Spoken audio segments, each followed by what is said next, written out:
human found me. He too was broken and took pity on a fellow tormented soul.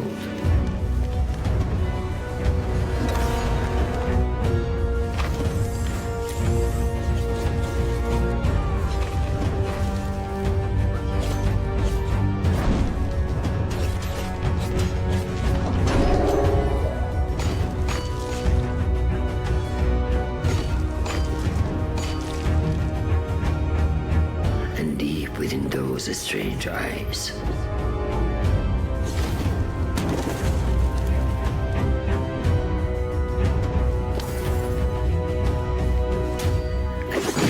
Something I had lost.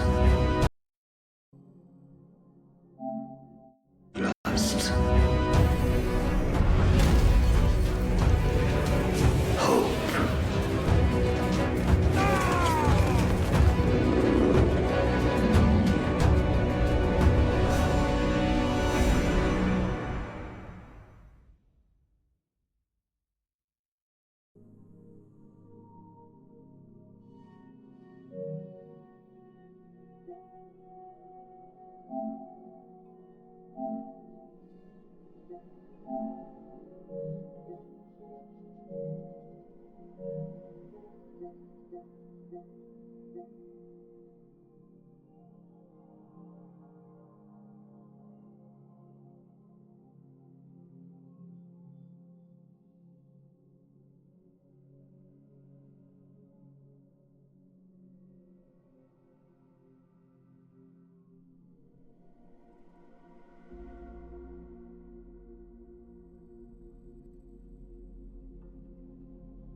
I made a grave mistake.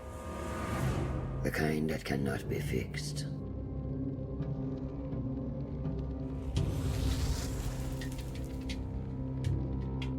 It all began with a war between two mighty deities.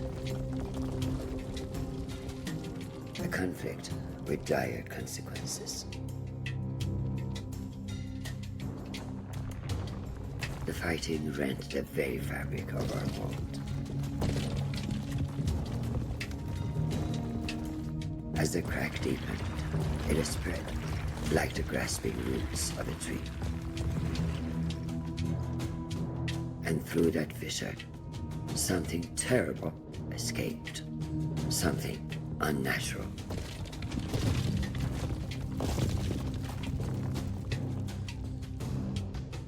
The destruction affected countless realms, many beyond our knowledge.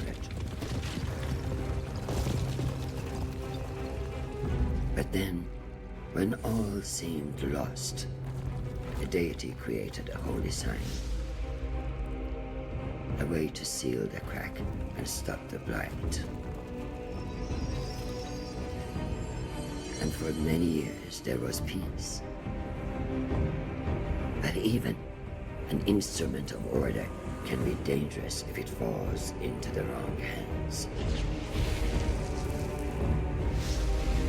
I was tasked with giving the sign to the just ruler. But I chose the wrong king, and eventually the repercussions of my failure came to bear. The seal broke. The blight spread throughout Persia. For my failure, I was cast out of the realm of the gods. Imprisoned within a realm of shattered memories and forgotten souls, redemption eluded my grasp. I was weak, consumed by pity, and resigned to my deserved fate. But then, something unexpected happened. A human found me. He too was broken and took pity on a fellow tormented soul. And deep within those strange eyes, I glimpsed something I had lost. Hope.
Slowly, like the morning sun clambering over the horizon, consciousness came.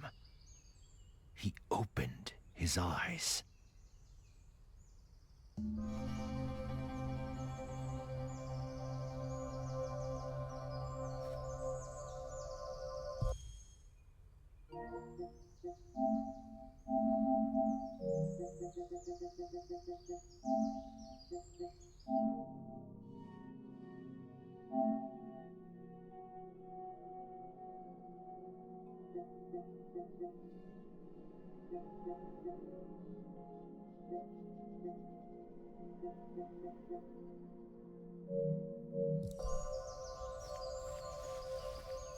How pleasant, he thought, to wake to nature's song. But something was not right. The song was out of tune.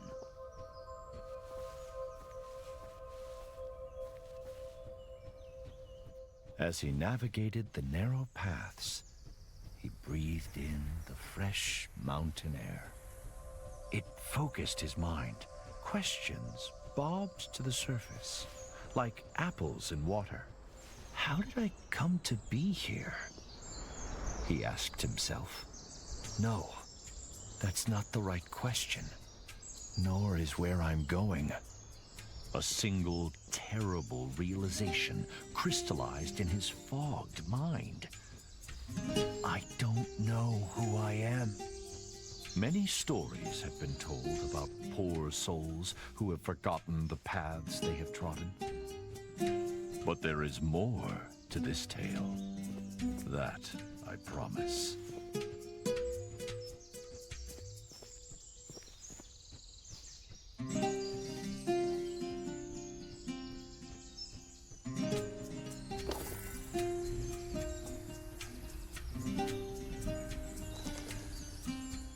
The soft glow of the man's lantern fell on an exotic bird, a hoopoe. The recognition heartened him. Perhaps the bird would lead to further revelations. He followed the hoopoe on instinct. Its beautiful trail fanned the flame of hope.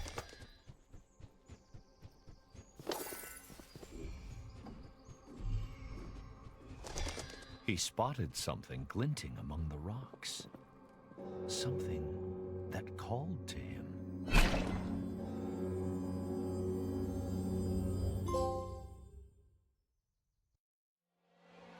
All he did was pull that hatchet out of the stone. A simple act with a remarkable outcome. The Revelations realm. There was no way back. Whatever this mysterious place was, he had to push on. The weight of the hatchets in his hands brought some comfort as he journeyed deeper.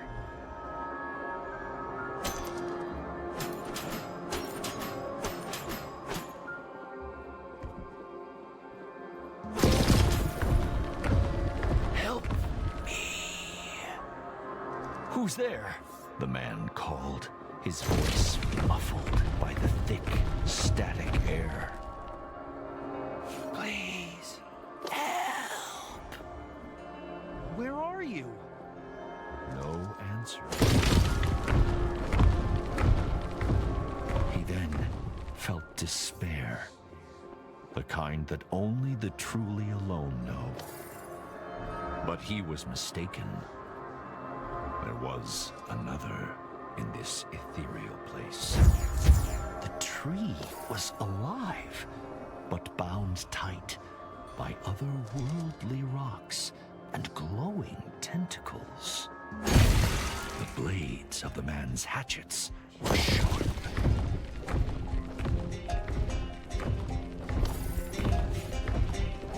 The man didn't know if the creature were friend or foe, but he felt its pain and fear. It mirrored his own.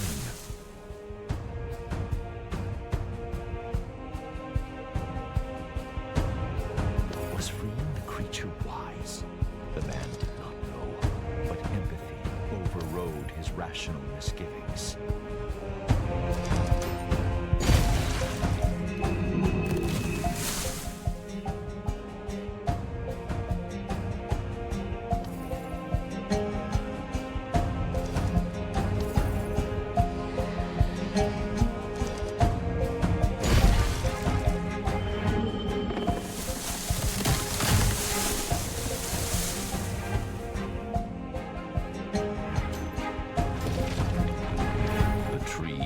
Freed, the man approached.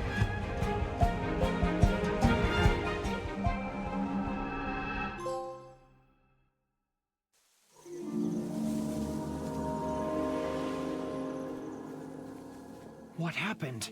The man cried. Where have you taken me? Calm yourself, human. Did you not want to leave that alien realm? The tree leaned closer and introduced himself as All Seeds, a pomegranate tree. I don't know who I am, the man said. All Seeds pondered. Others like me have been afflicted by a sickness. Help them, and I will return the favor.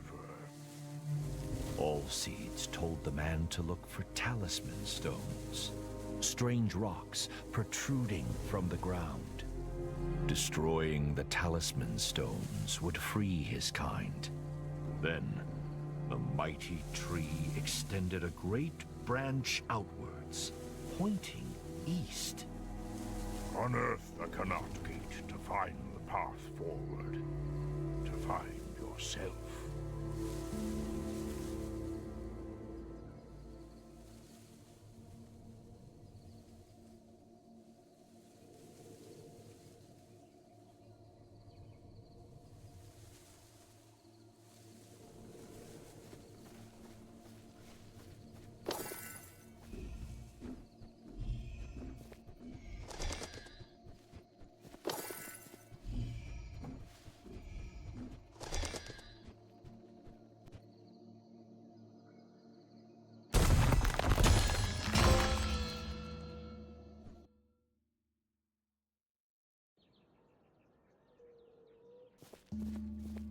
The man could roll under low objects with ease.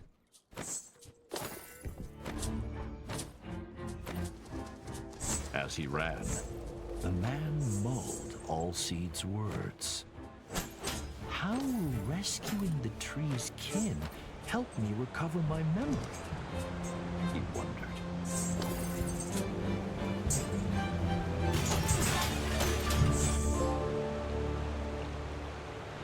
It appeared to be a diary entry, engraved into the stone.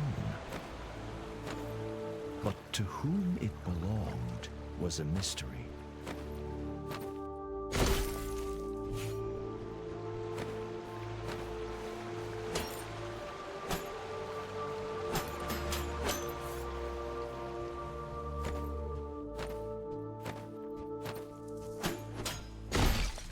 As he trod the winding path, the man thought about everything that had befallen him. He worried about the nature of the sickness that all seeds had spoken of. How extensive was it? And how would it manifest itself? Little did he know that the answer to the latter question would begin to reveal itself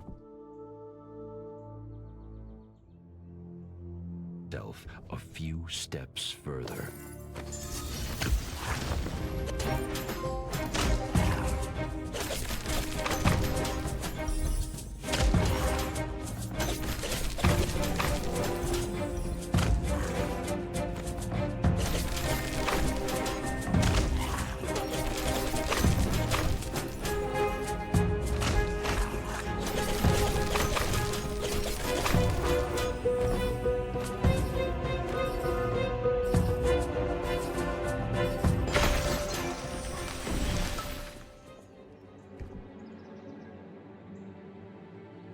This must be one of Allseed's trees, the man thought, breathing hard after his encounter. The tree had unfurled its vibrant leaves, embracing all but forgotten sunshine. What were those nasty little creatures? The man thought. Are they tainted by this sickness, or harbingers of it?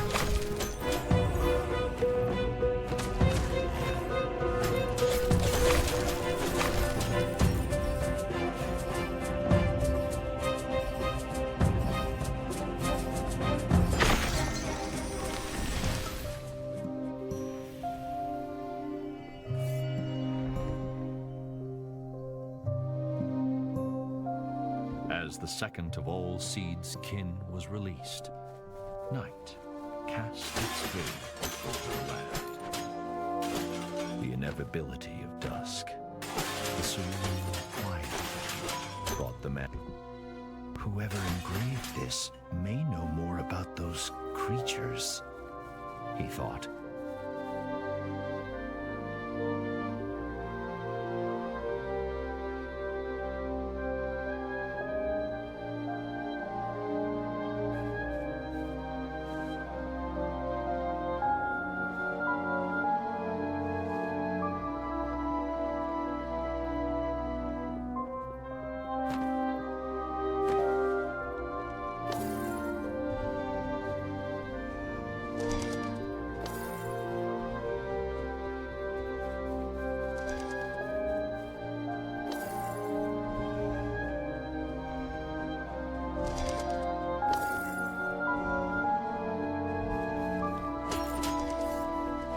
Allseeds was right. There is a sickness afflicting nature. The talisman stones must be at the heart of it. But where did they come from? Were those swarming creatures defending them? So many questions, so few answers. And still, he didn't know who he was.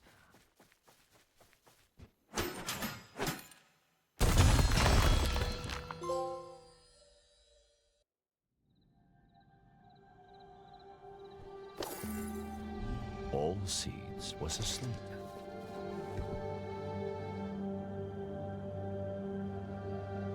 A huge pomegranate hung from a branch.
mountain, Farhad.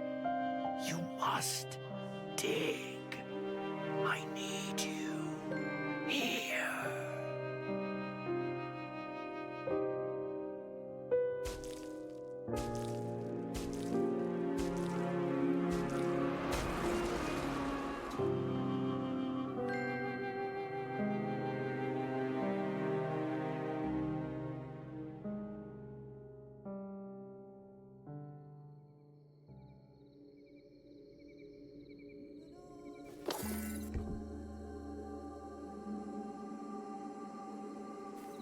Farhad.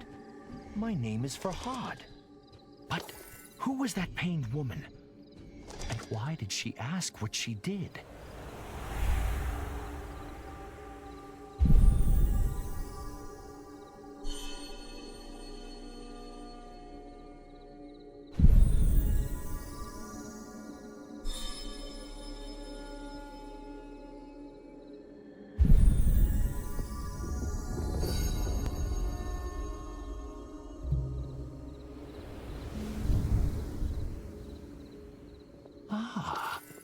Does she want amethystine stones? Farhad wondered.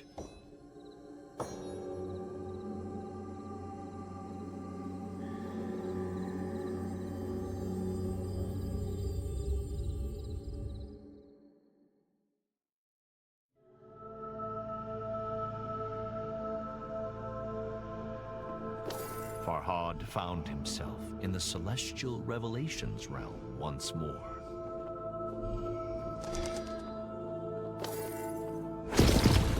The desperate whisper echoed through the strange starscape, calling, beckoning. Farhad! Farhad!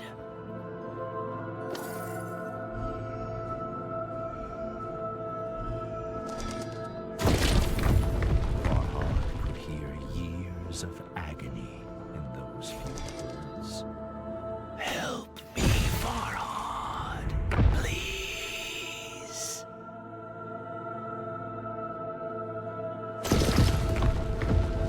Show yourself, Farhad called into the twinkling black. Where are you? But if he was heard, the whisper didn't say.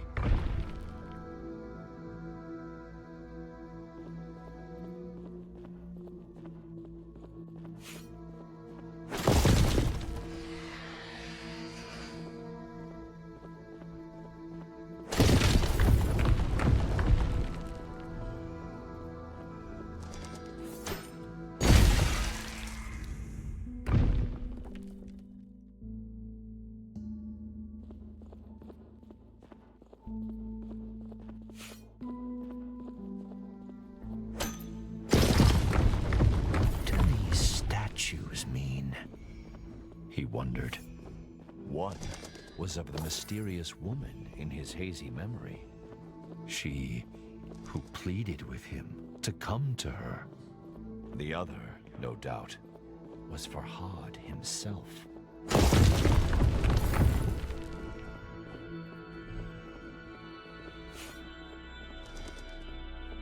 Was she the key to his past and his future?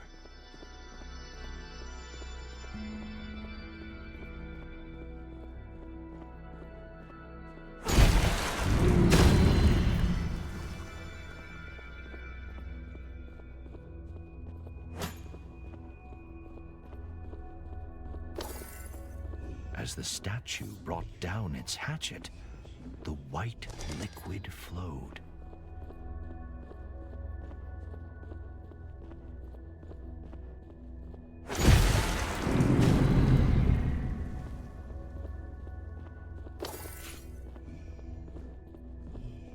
Farhad could only hope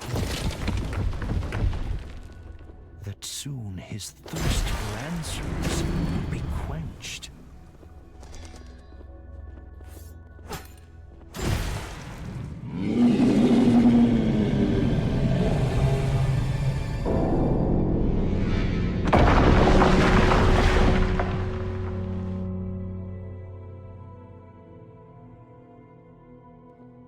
The of the fallen bell shocked Farhad, but the guttural roar of some unseen creature terrified him far more. Something sinister was watching, waiting. But Farhad seemed to have one ally. Although Alcede's motivations were shrouded in mystery, he had come once again.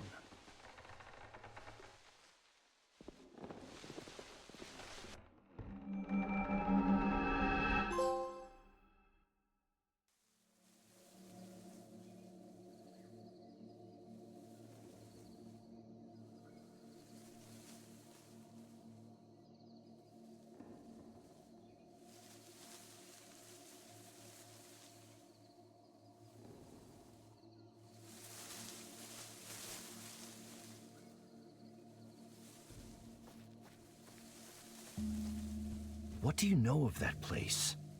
Farhad asked Alcedes. A shiver passed through the tree's branches. It is the realm of lost memories and forgotten souls. When I bit the pomegranate, Farhad said, I had a vision. I was engraving, sculpting. Is that what I do? Am I a sculptor? Alcedes pondered. I cannot say, but memories can be hewn from stone. Consider that. More of my kind are trapped.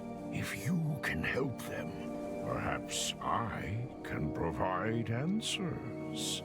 Farhad turned to leave, but Alcedes held out a gnarled palm. Be warned, though, human, The great tree said. A fearsome monster, a div, lurks in the Revelations realm. Bistun is its name, after the mountain on which you now stand. Keep away from it if you wish to live long enough to uncover the truth.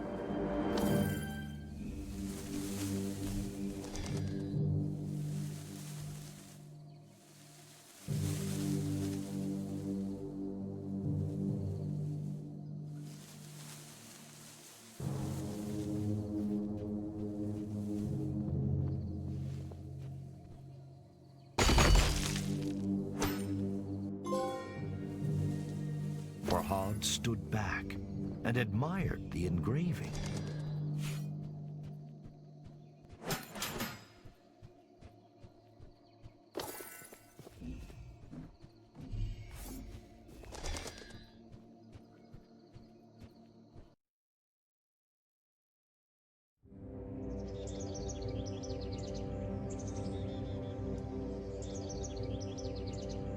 Despite Alcede's warning, Farhad felt the seed of hope taking root in his breast. Although the path behind and before him was shrouded in darkness, now there was light enough to see his feet. Alcedes had proven that it could help Farhad regain his memories. And although he didn't yet have all the answers, he had purpose. And what is anyone without purpose?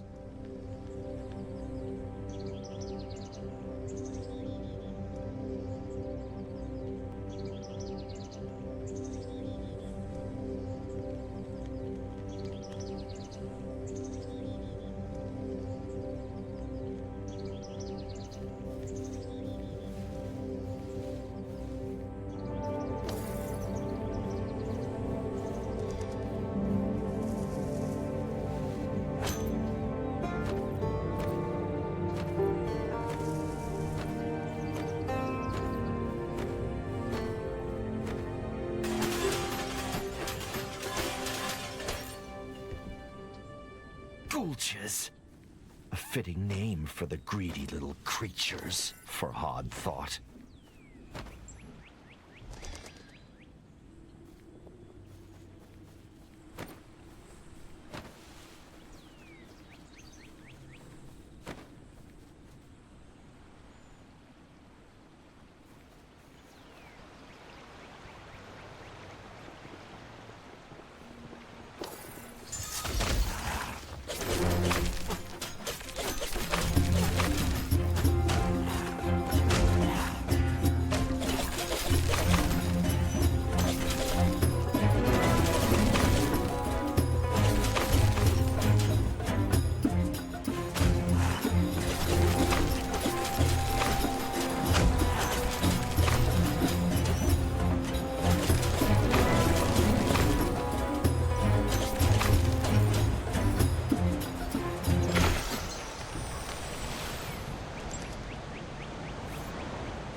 anvil.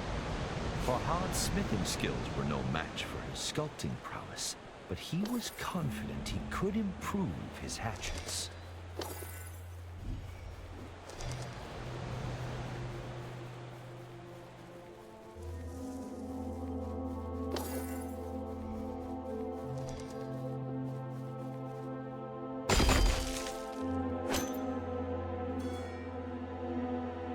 Farhad's thoughts never wandered far from the lady in his memories, but her face eluded his grasp.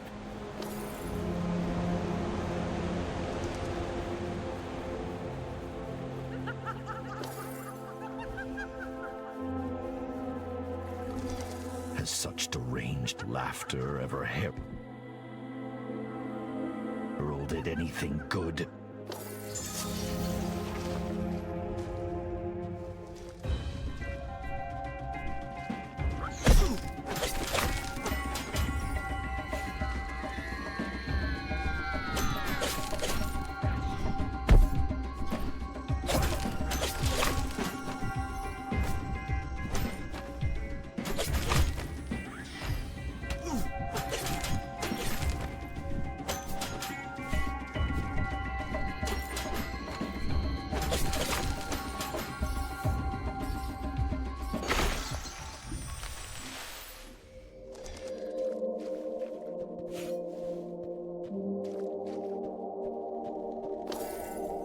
A sculpture caught Farhad's attention.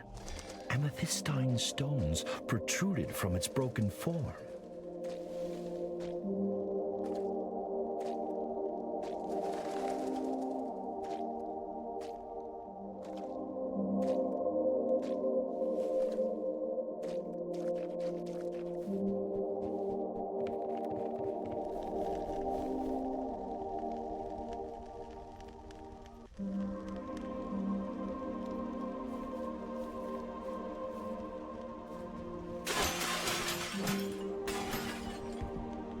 Farhad realized that being light on his feet was the key to evading the Peri's projectiles.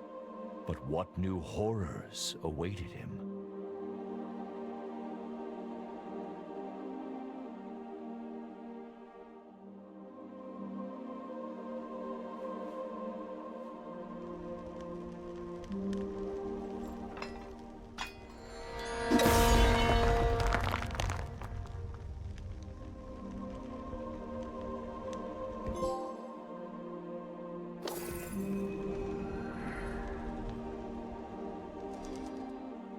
Farhad felt a new affinity with his hatchets, as though they were a part of him.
Again, night fell as the last tree was cured of the blight. It was time to return to Allseeds.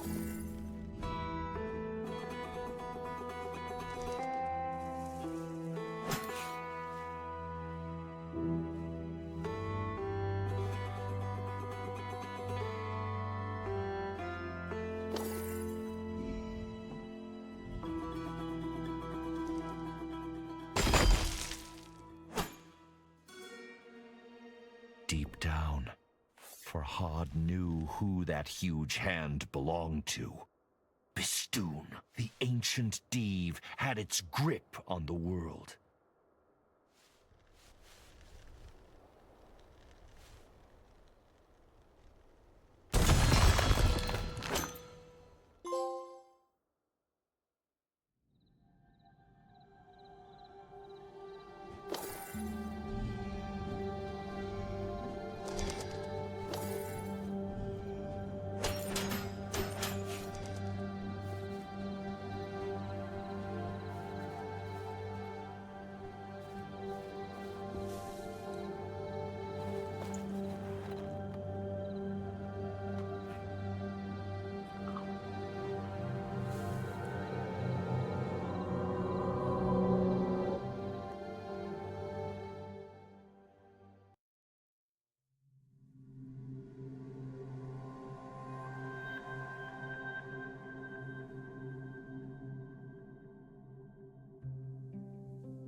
Shirin! Shirin!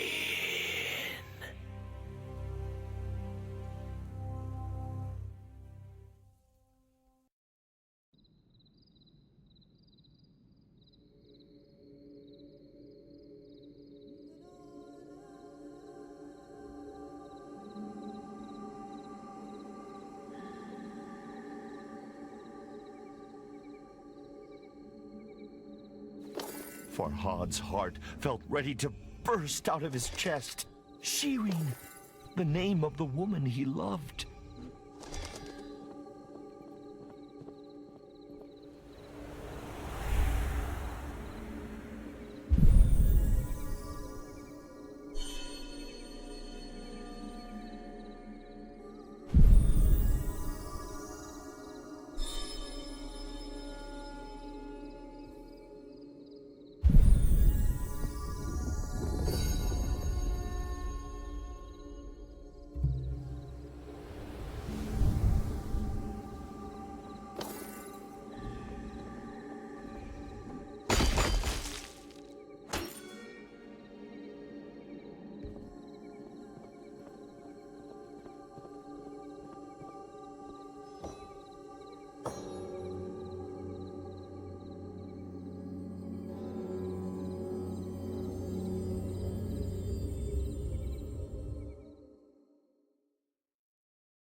Silence hung thick in the ethereal air, as if God himself were holding his breath.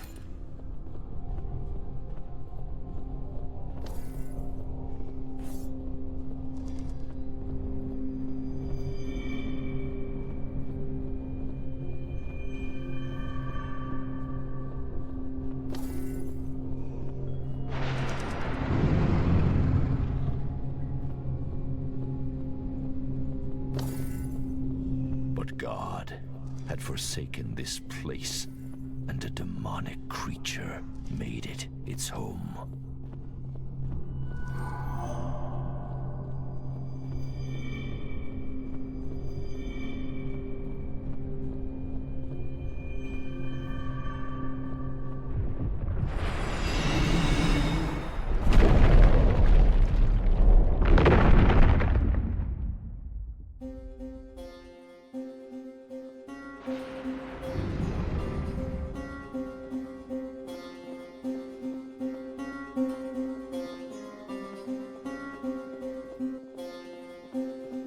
Something, perhaps the ominous roar, had activated the talisman stones.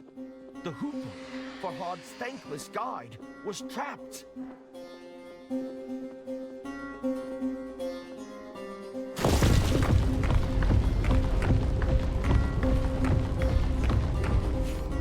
Farhad couldn't help but dwell on All-Seed's dire warning. Beware the Div Bistun, if you value your life.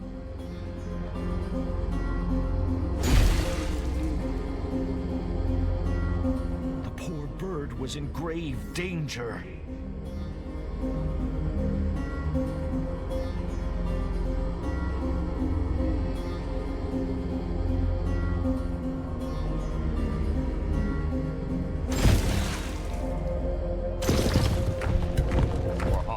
His attention drawn to the floating island pierced by menacing light.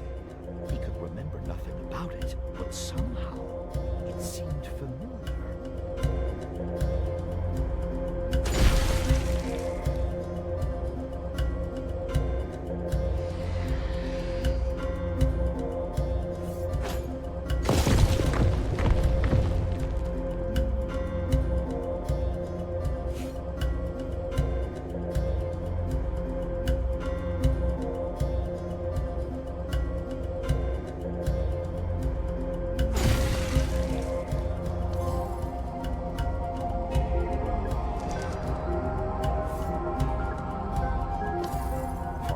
Freed the Hoopoe, but flap as it might, it struggled to fly. He tried to cradle the bird in his hands, but it evaded his gentle grasp. Perhaps All-Seed's embrace would cure the bird of its injuries. If only it could do the same for Farhad.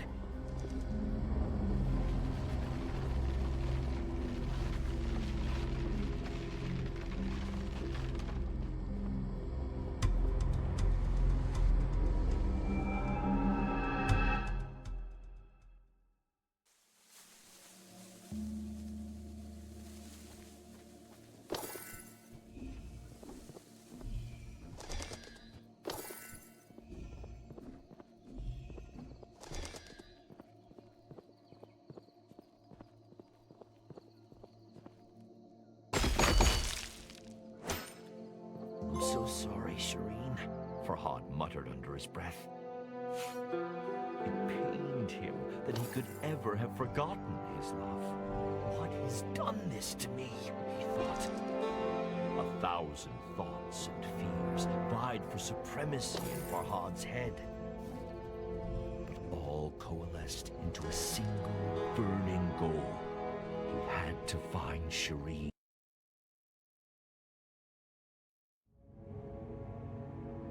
Thankfully, it seemed all seeds had healed the hoopoe's wounds. The little bird darted from one perch to another with a grace that brought a smile to Farhad's lips.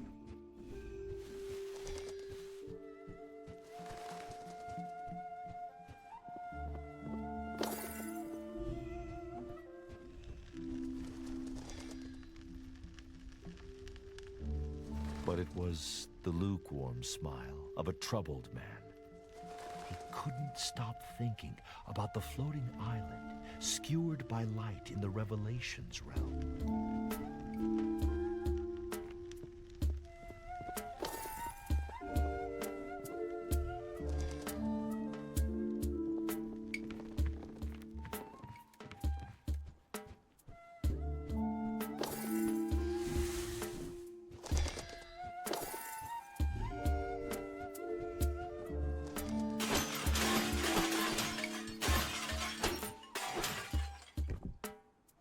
The mention of an ancient temple piqued Farhad's curiosity.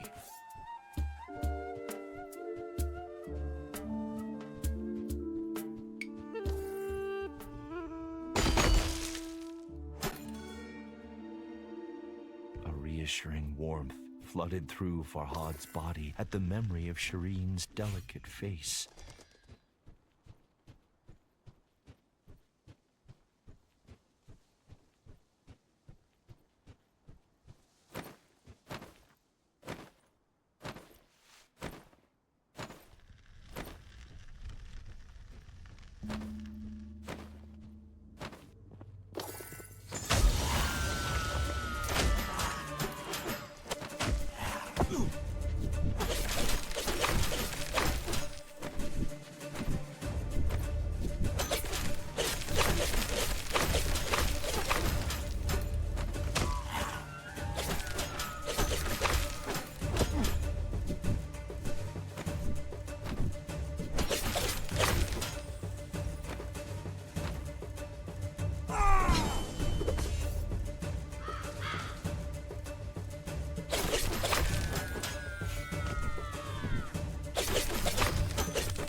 I made a grave mistake.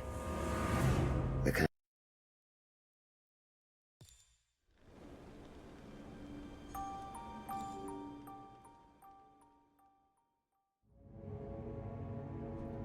Thankfully, it seemed all seeds had healed the hoopoe's wounds.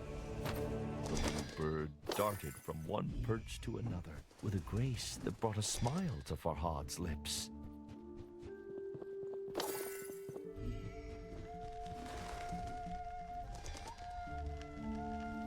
But it was the lukewarm smile of a troubled man.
Couldn't stop thinking about the floating island skewered by light in the Revelations realm.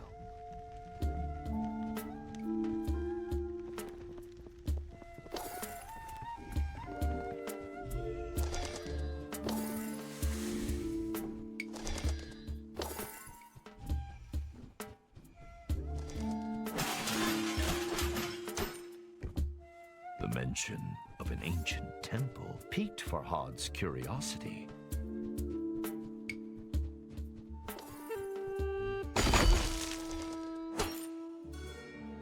A reassuring warmth flooded through Farhad's body at the memory of Shirin's delicate face.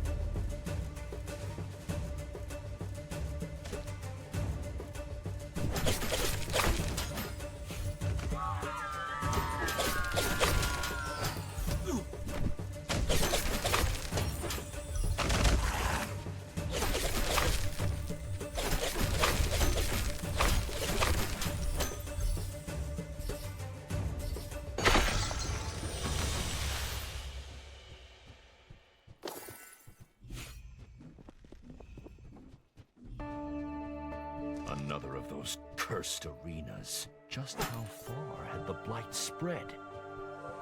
Farhad's resolve hardened. If he didn't act, there may be no world left to recall.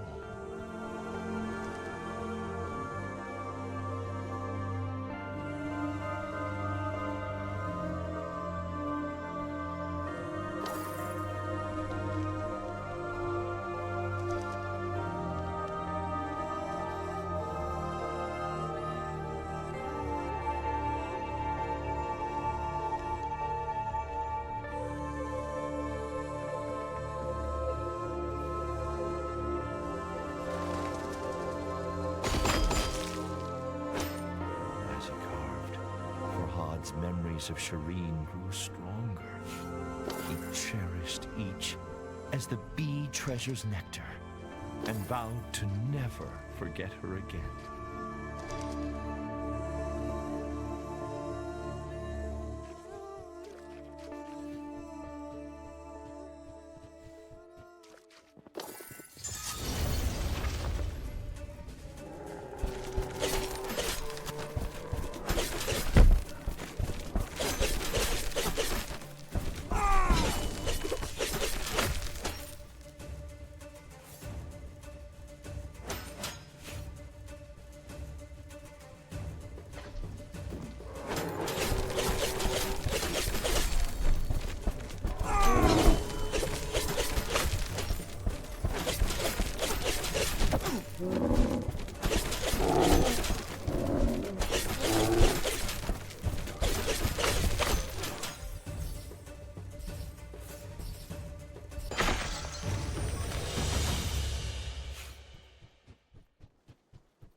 The enemies are growing in might and stature, Farhad realized. The blight must be worsening. His train of thought was interrupted. A sweet scent found its way to him on the gentle breeze. It seemed to be coming from the temple ruins.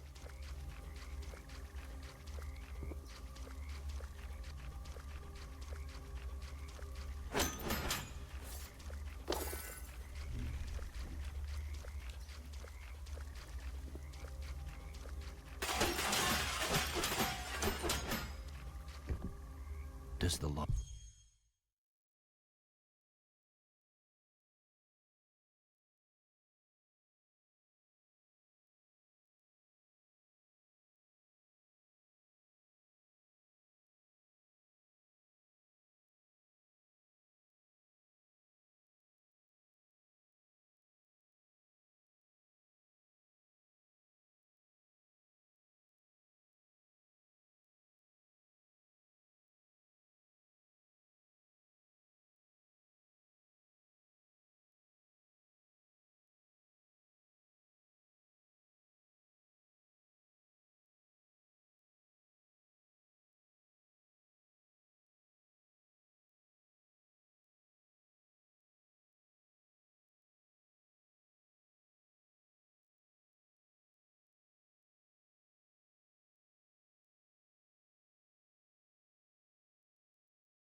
Large stone ring the author described holds some power? Farhad wondered.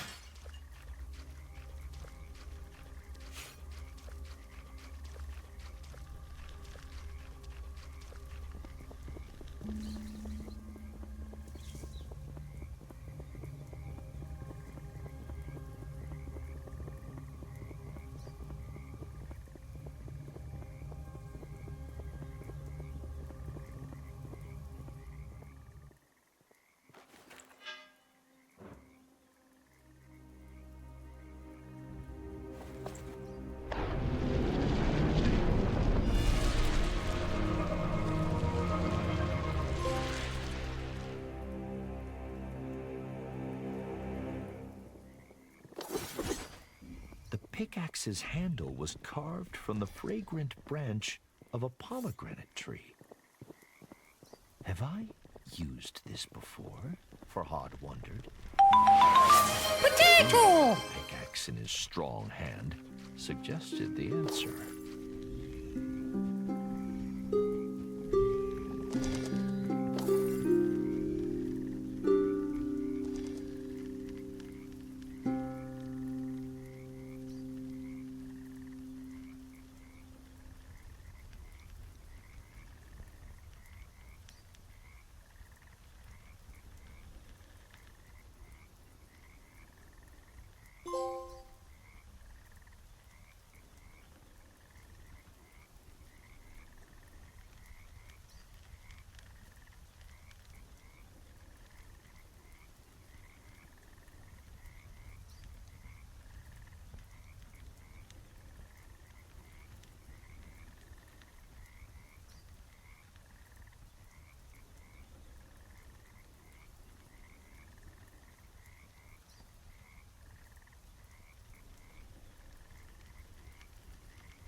Building a canal to bring milk to her door was no easy task, but one Farhad would do again in a heartbeat.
Farhad sucked in deep breaths to recover his energy. But despite his exertions, he realized he was humming the broken notes of some long-forgotten song.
A knot formed in Farhad's stomach.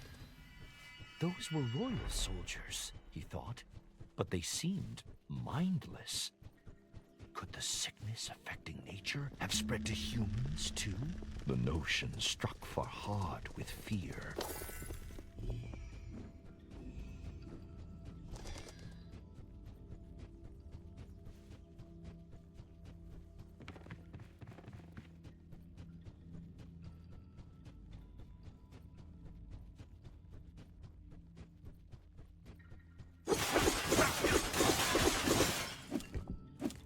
Something about the name Gary Bon Vars sent a shudder through Farhad.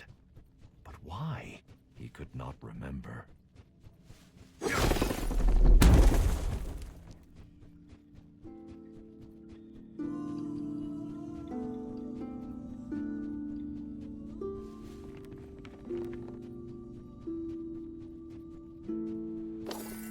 Farhad's fear settled into a crushing depression. Wherever he went, he encountered only forgotten destruction, like a battlefield long after the fighting has ended. Why is nobody trying to stop this madness? Farhad thought. Perhaps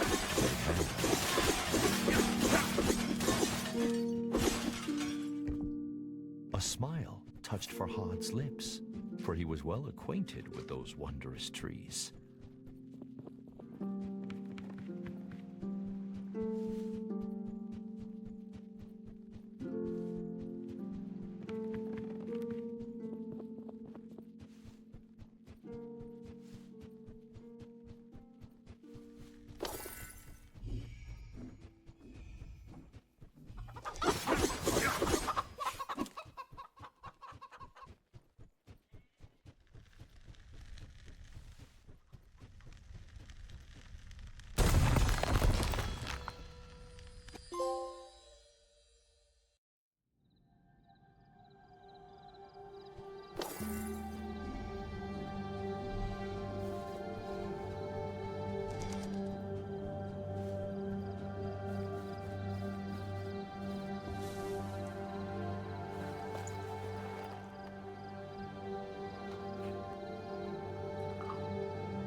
Farhad recalled why the little hoopoe had been with him since he awoke. But what of the other prisoners? He wondered.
Alseed's stern warning sharpened Farhad's senses as he entered the Revelations realm once more.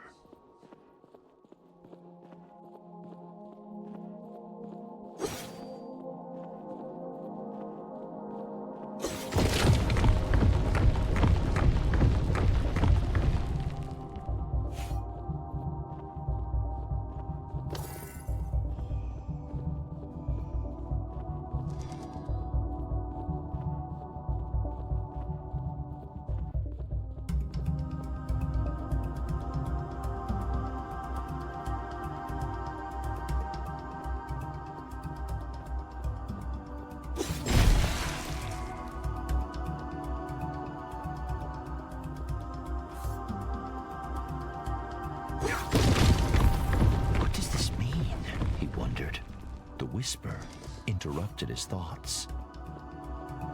Please, my hands.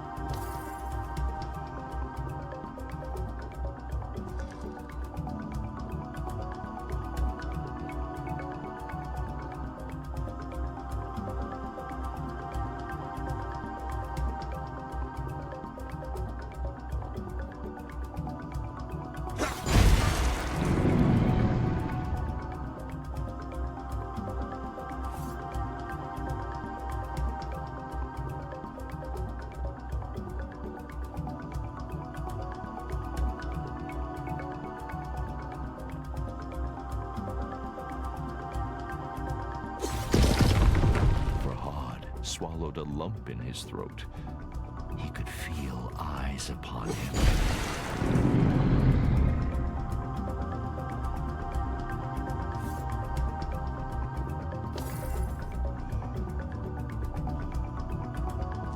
Can't take it.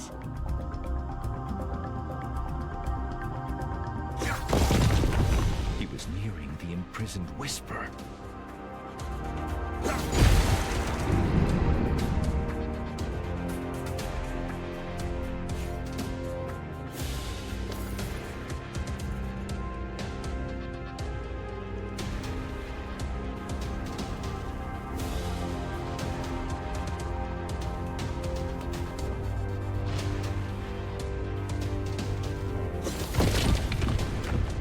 Of Shirin were a raging torrent that swept away his fears.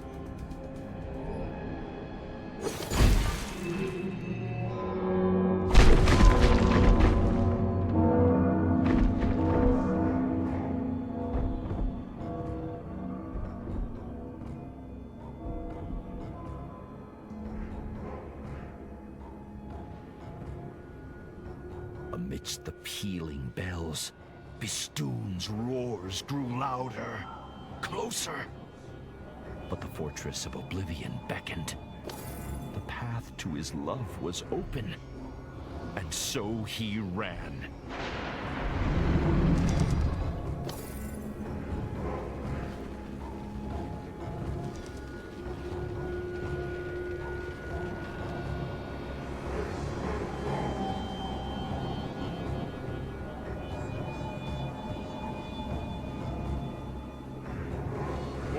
Did I say? All seeds growled. We must leave now! But the whisper! She needs my help! Farhad pleaded. All seeds scowled. Anyone in that infernal place is already... The great tree broke off. Time had run out.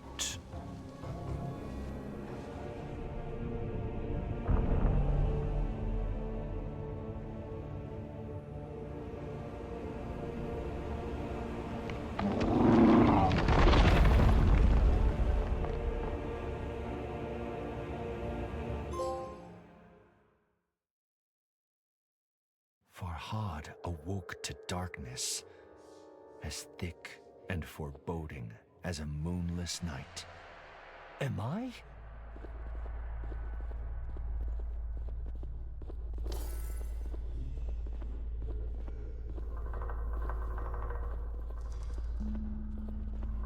No.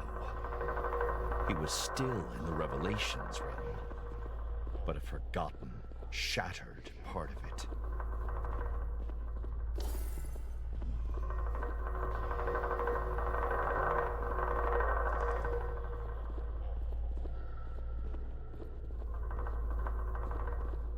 The memory of Bistun's terrifying appearance sent a shiver down Farhad's spine.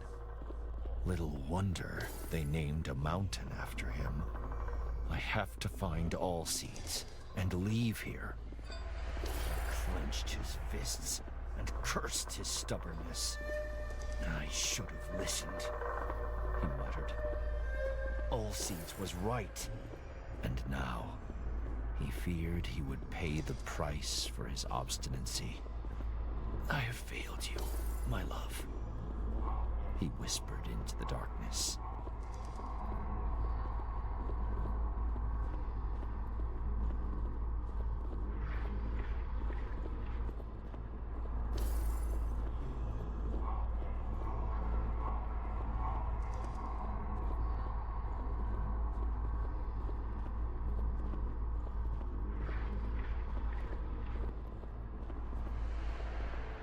Lost in his thoughts.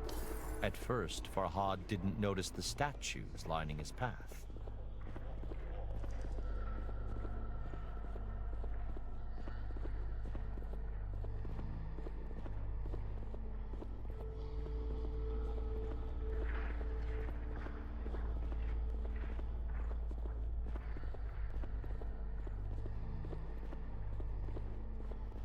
Each depicted Farhad battling the enemies he had fought in the real world.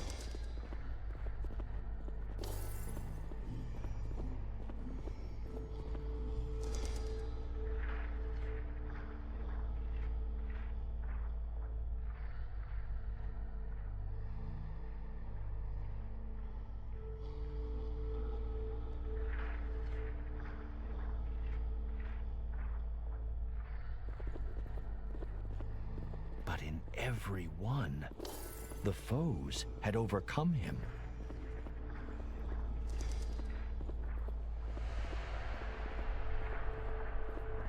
What does this mean? He thought. Who sculpted statues of my demise?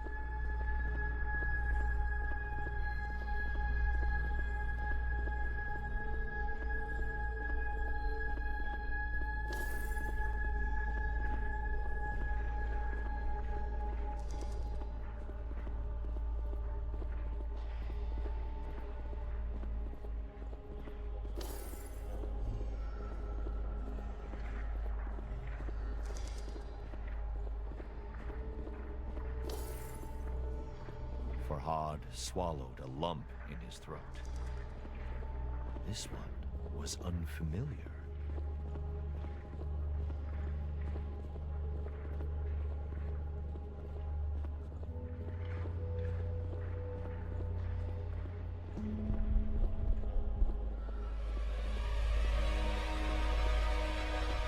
We have to go, Farhad said. All seeds smiled. His voice was thin, a breeze rustling through leaves. To kill mountain must build new.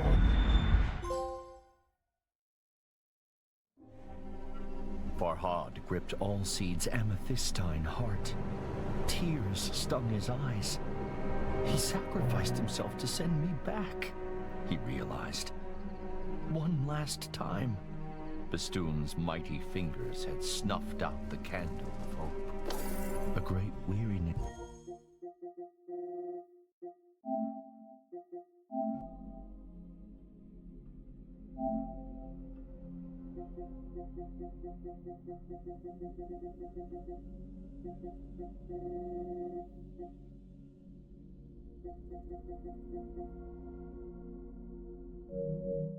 Overcame Farhad. He needed to rest, close his eyes. And what better place than beside the statue of the woman he had failed?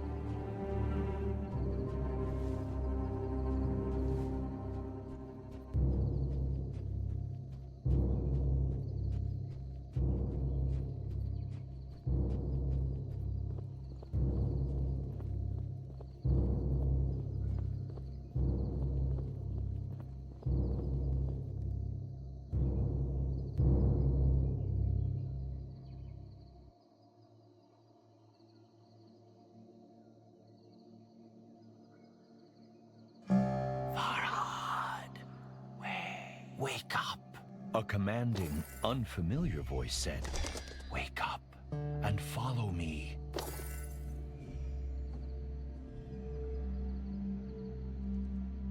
Who said that? Farhad wondered. And why has the hoopoe taken Allseed's heart?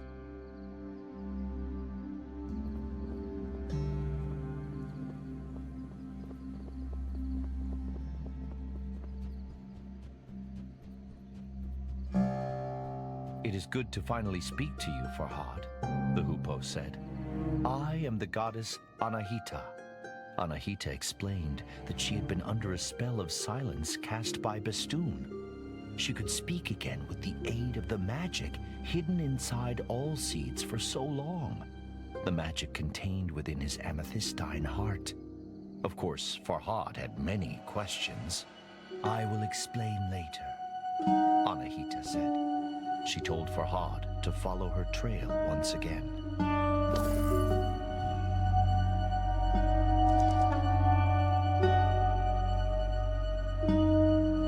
Build an anvil, Anahita instructed. Trust me.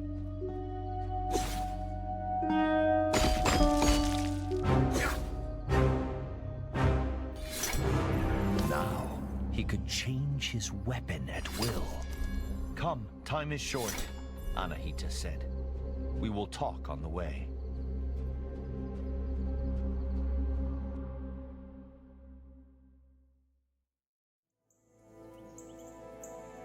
Where are you taking me? Farhad asked. The goddess explained what she knew. All Seed's heart was the key to the Revelations realm, to the fortress of Oblivion.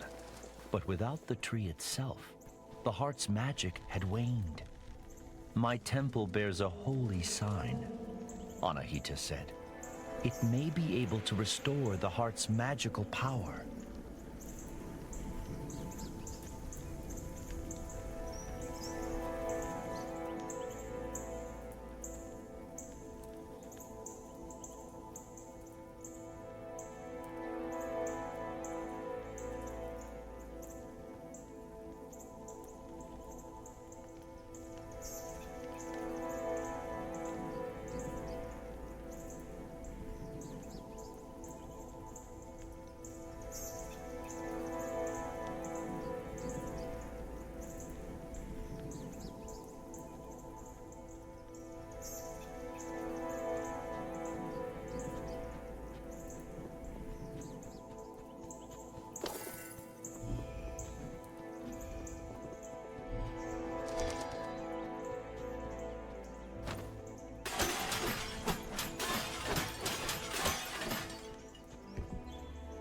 Have you seen the World Pillar?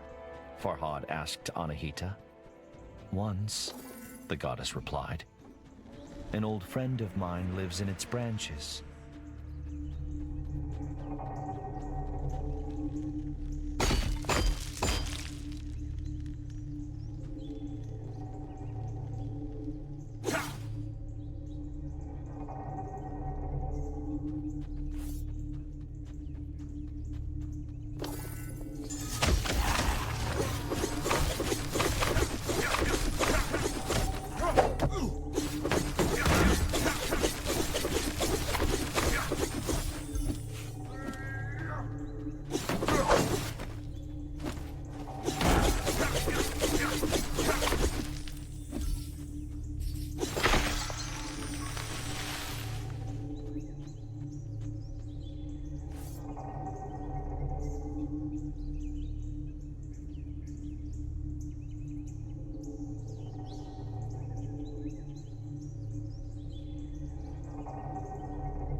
goddess of? Farhad asked.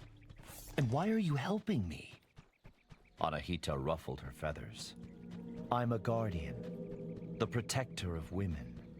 I'm helping you to atone for my past mistakes. With that, she fell silent and would not explain further.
Of course, Farhad knew how it felt to forget everything, but to be the one forgotten, that was a new breed of torture.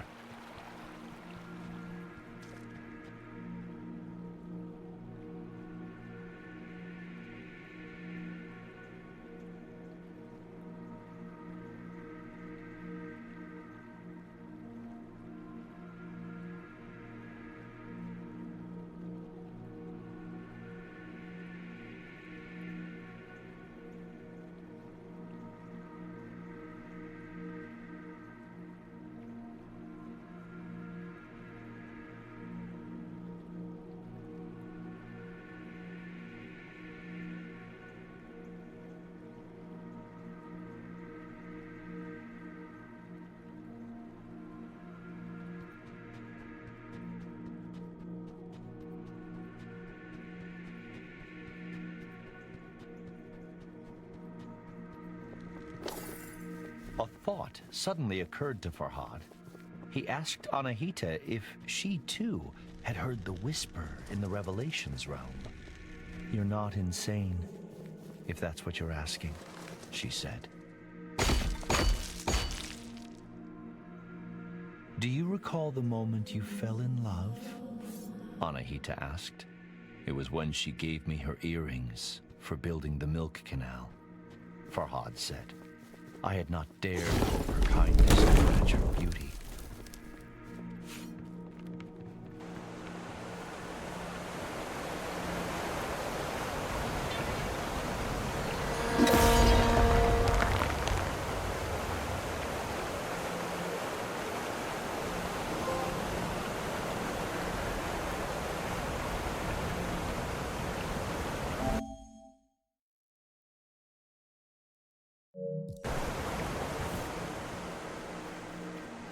Why were you in the Dark Realm?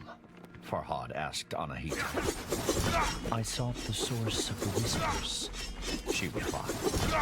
Once, there were many, but they all faded away.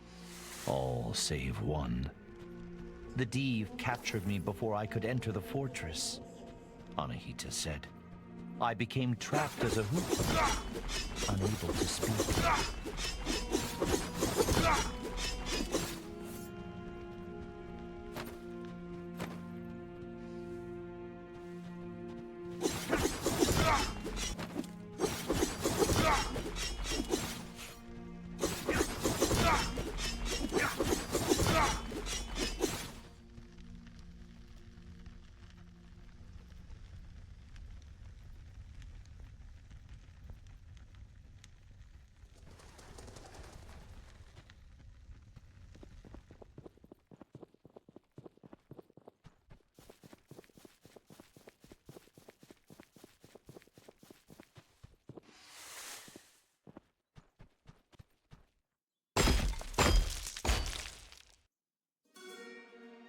Anahita, do you remember my eyes when I rescued you? Farhad asked. They glowed, the goddess said. Something stirred within you. I guided you away from the darkness, away from oblivion.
Different ones, Farhad thought. If only I had Anahita's wings.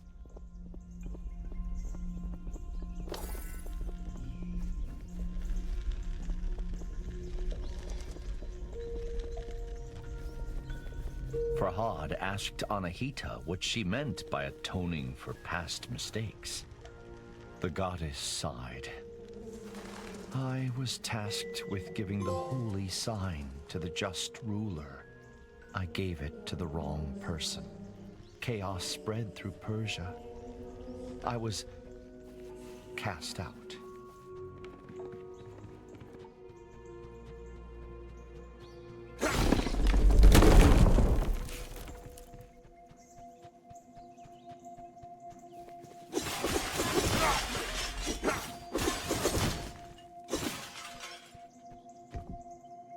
So he called the rock-throwing creatures Velgerd, Farhad muttered. Anahita squawked. Yes, irksome cowards.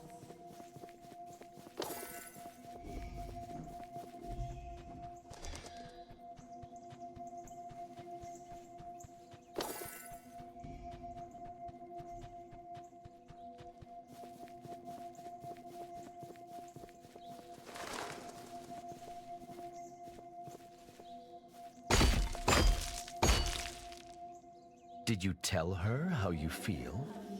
Anahita said. No, but I... Farhad stuttered and felt his cheeks burn. Anahita's sigh spoke 100 words.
I'm sorry that you were cast out, Anahita, Farhad said. You have nothing to be sorry about, the goddess replied, but I appreciate the sentiment. I was defenseless. I had nothing, until Allseeds gave me a branch, and I built a weapon. The pickaxe, Farhad surmised. It is yours. Anahita shook her head. No, it is yours.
I don't think I have thanked you for your help, Farhad said, shame burning his cheeks. When Allseeds died, I lost all hope. I thought my journey was over. Anahita cocked her head and stared at Farhad. You have been through much, the goddess said.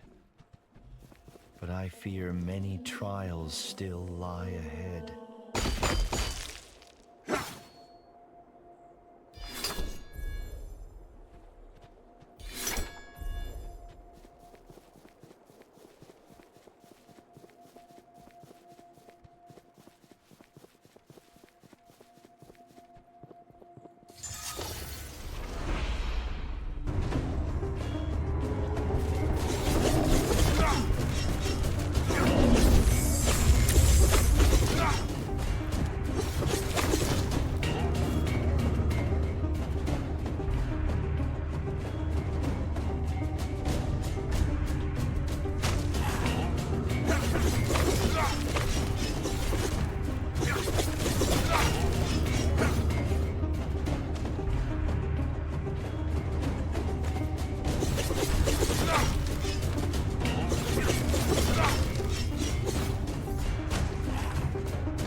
Giant creature, Farhad said.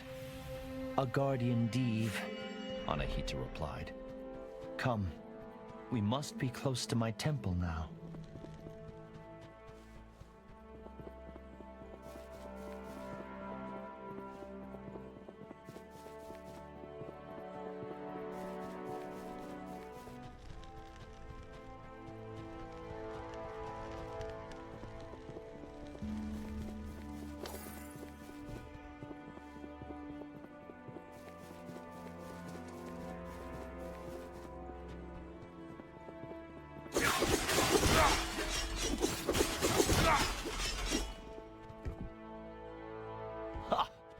Pomegranates. Perhaps Allseeds came from the World Pillar, Farhad mused.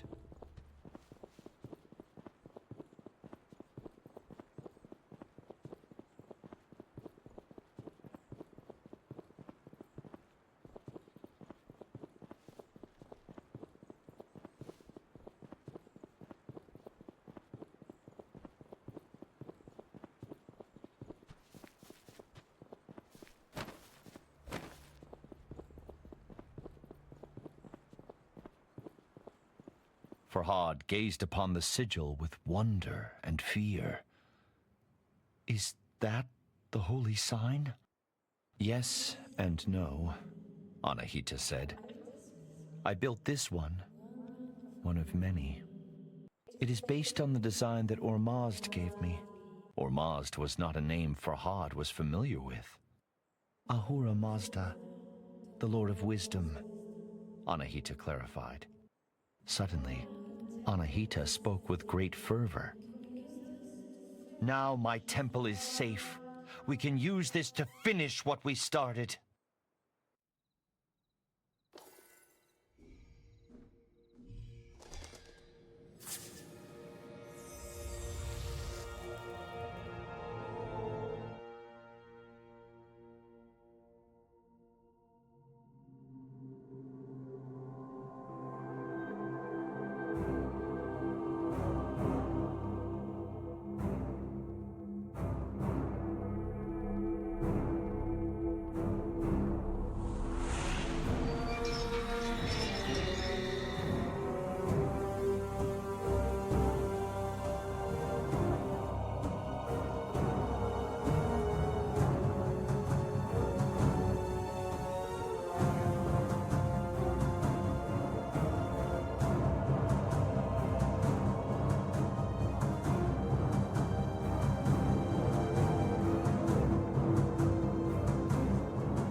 Farhad refused to acknowledge what he had seen.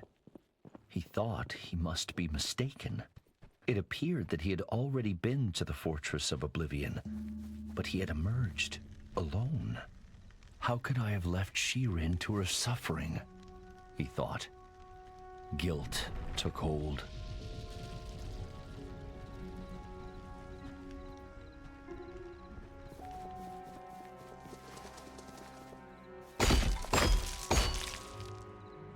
Wisdom to rival her beauty, Anahita said.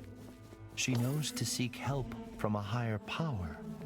A life is a daunting prospect, the goddess continued, if one does not share one's troubles with others.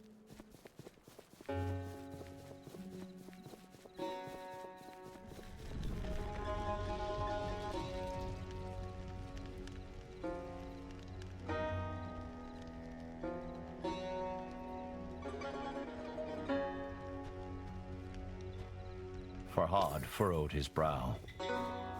Should we not have gone to the Revelations realm? He asked. Yes, Anahita replied. But the holy sign revealed something unexpected. Alseid's heart was a memory stone. It holds a memory like a sponge holds water, Anahita explained. Like the ones you have excavated in Mount Bistun. But the engraving on Alseid's heart was incomplete. They needed to find the last temple to fully restore the memory.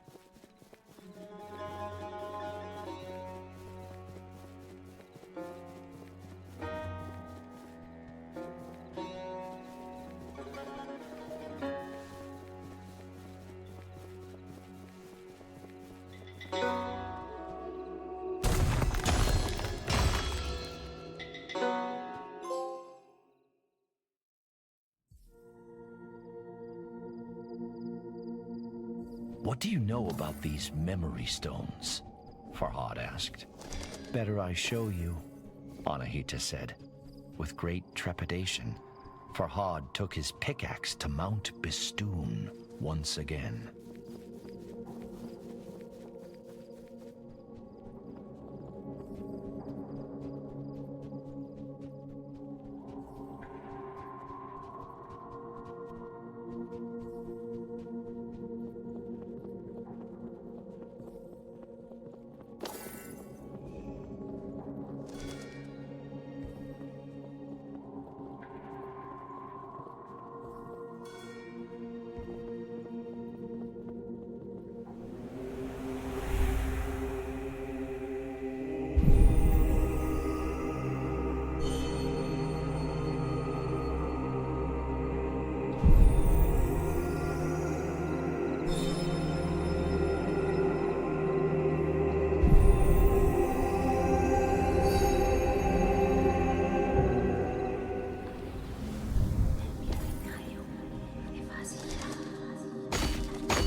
And then, the goddess spoke a word beyond Farhad's understanding.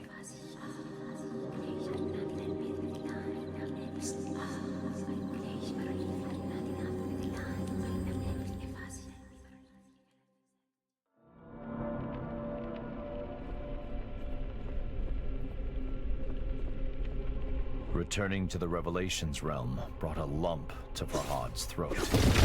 Dread shuddered down his spine. "We shouldn't be here," he said. "The Div, Bistun, it will..." "It cannot hurt us," Anahita interrupted. "Trust me."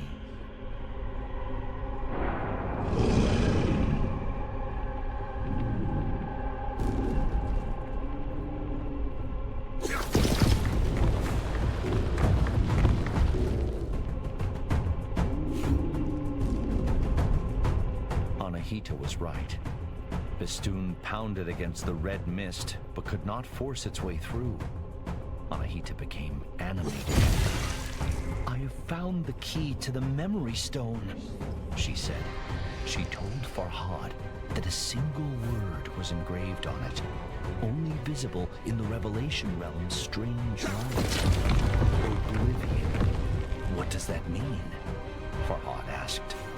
"It is the key to all seeds' heart," the goddess said. "It is where our friend now rests."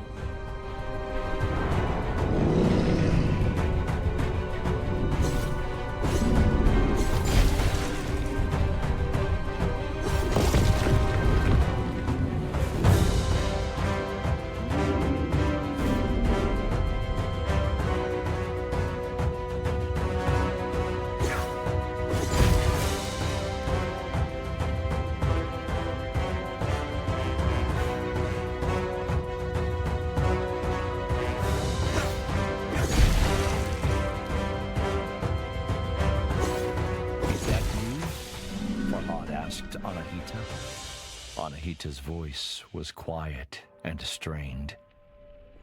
"Yes, this is the memory of my imprisonment."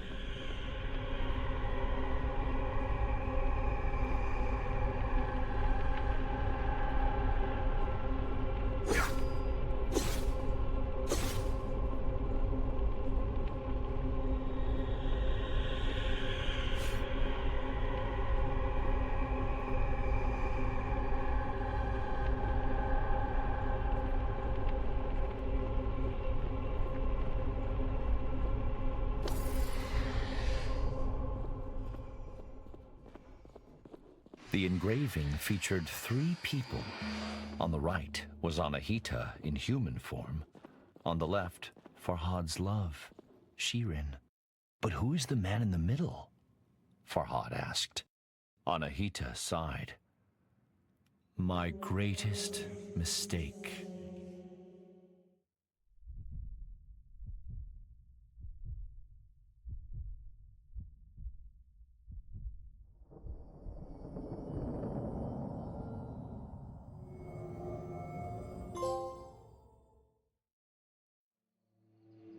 Farhad staggered as the earth growled and shuddered beneath his feet. The beast, caged for now, was banging on the bars with blows so mighty they crossed realms.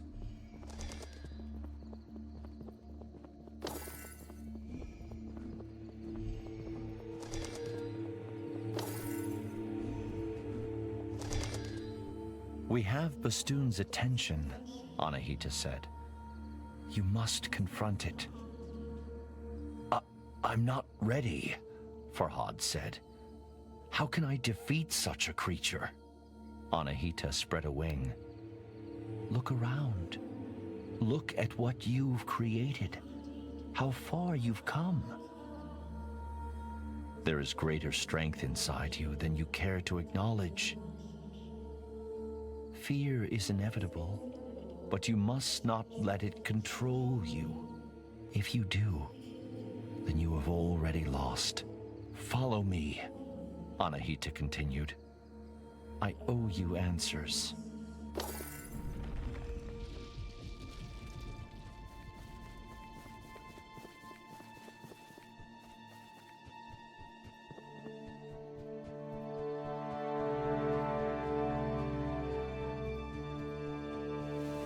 He is my great mistake, Anahita said. I chose him, and I chose poorly.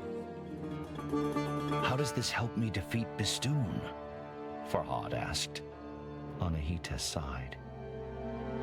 You still have much to learn, human. Patience, for one.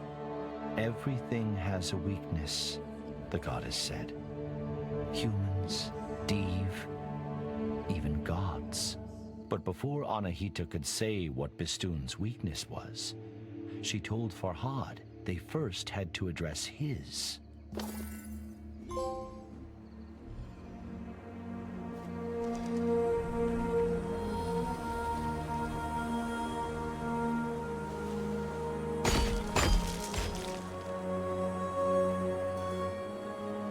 Guardian Div, the usurpers of my... Anahita trailed off. Wait, someone is nearby.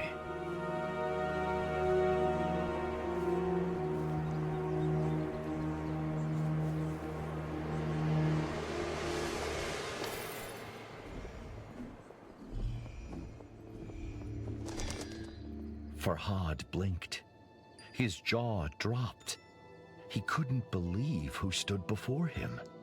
She was more graceful than a swan, more beautiful than a moonlit lake.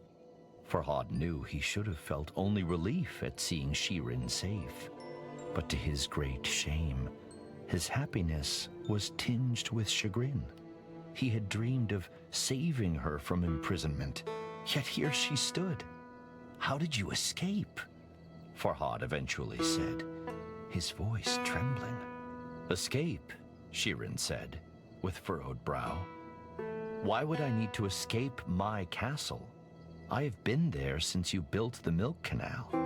But, you whispered to me, Farhad began. You are not well, Farhad, Shirin said. I have come to plead with you to stop this madness. But Shirin, my love, I do all this for you. Shirin cast down her eyes. I am sorry if I have misled, but you must know, I do not love you. With those words, the bottom dropped out of Farhad's world. But he had no time to brood.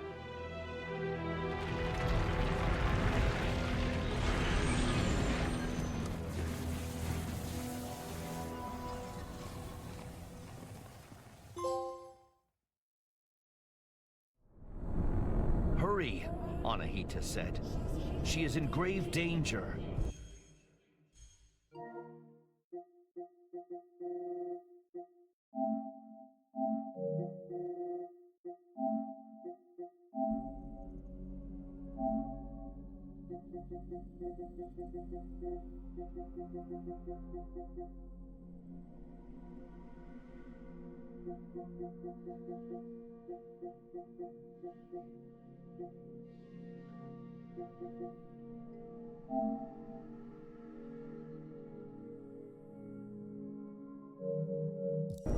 Forget her harsh words.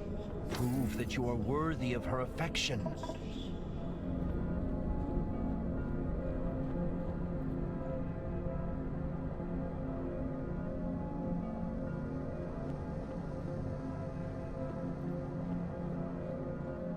And though Farhad was frightened, his mind racing, he knew what had to be done.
The bell, Farhad! Ring the bell!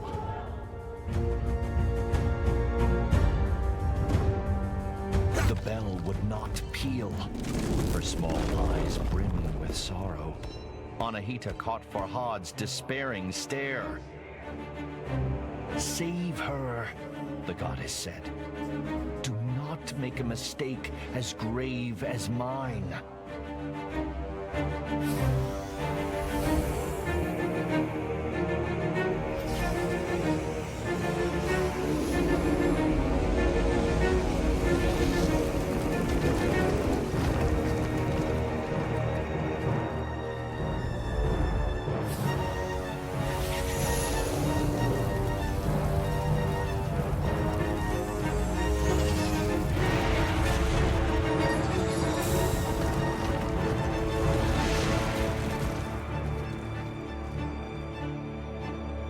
Anahita fought hard, but could not withstand the demon's might. Farhad wept, for he had lost another friend to Bistun.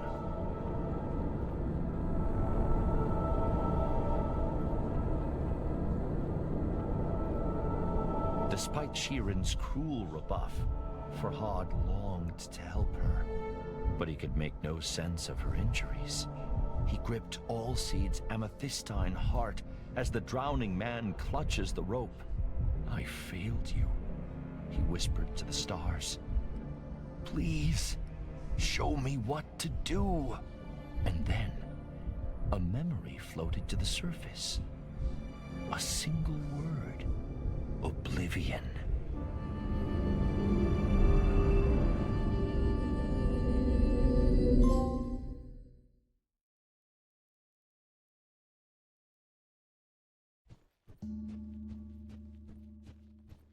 Don't give up, Farhad pleaded.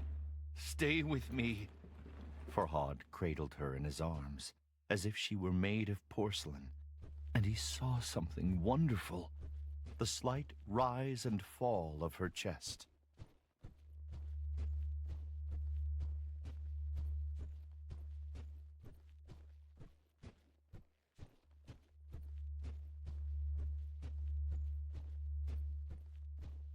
I will take you home, princess, Farhad whispered.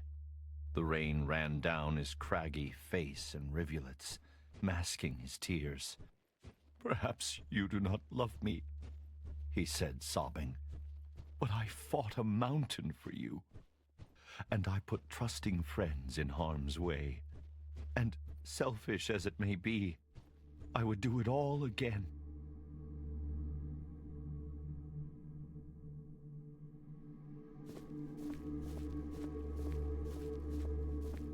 As Farhad walked, Shirin started murmuring.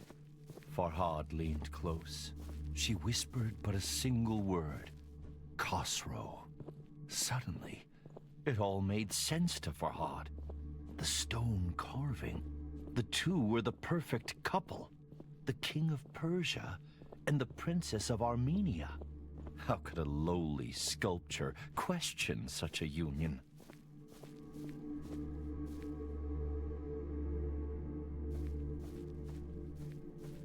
Suddenly, Farhad ground his teeth as a great fury washed over him.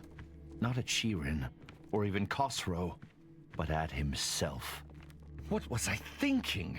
How could a princess love someone like me?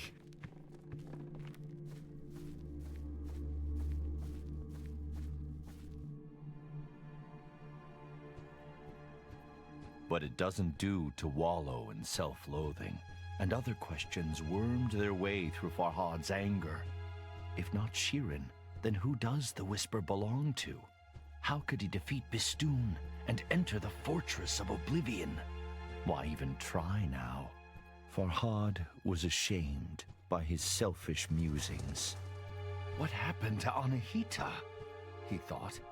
Does she need my help?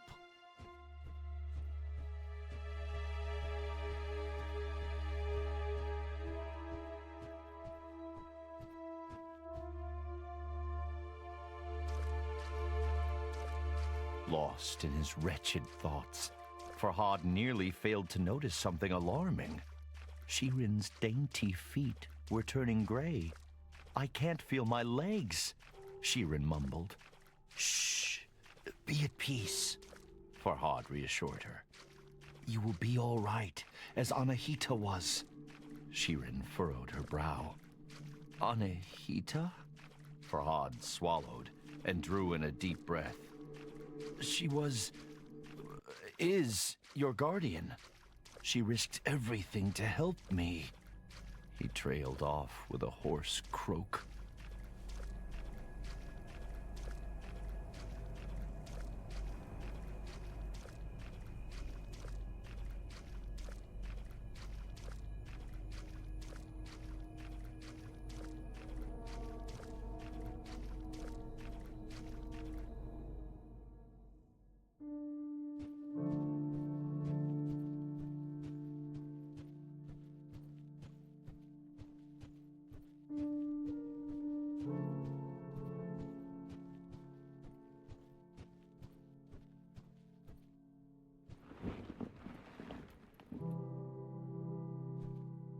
I should check the rift is still sealed, Farhad thought, recalling the memory stone.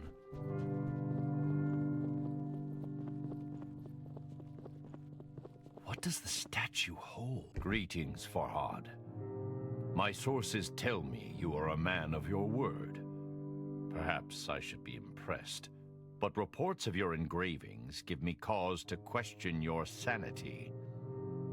I had thought that when Princess Shirin herself revealed that she does not return your love, you would cease your efforts. If you must persist, so be it. I will not stand in your way. Just remember that I require complete, unhindered passage through Mount Bistun. Only then will I grant you your wish. Know that I have sent my best horsemen to bring the princess home. In the meantime, you are responsible for her safety. Your king, Khosrow. Something about Khosrow's tone set Farhad on edge. When the riders came, he decided to be absent.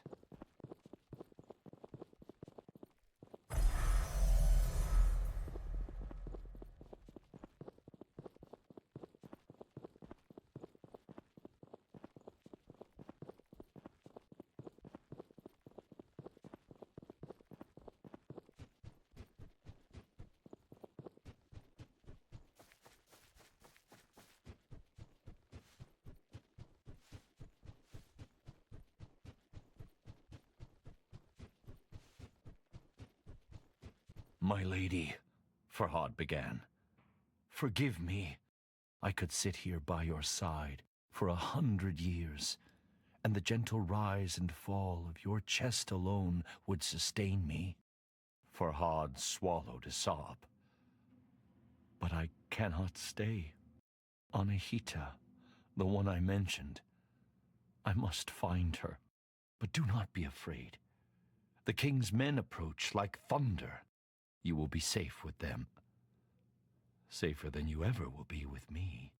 And with that, he gently kissed his love on the forehead and resigned himself to never seeing her again.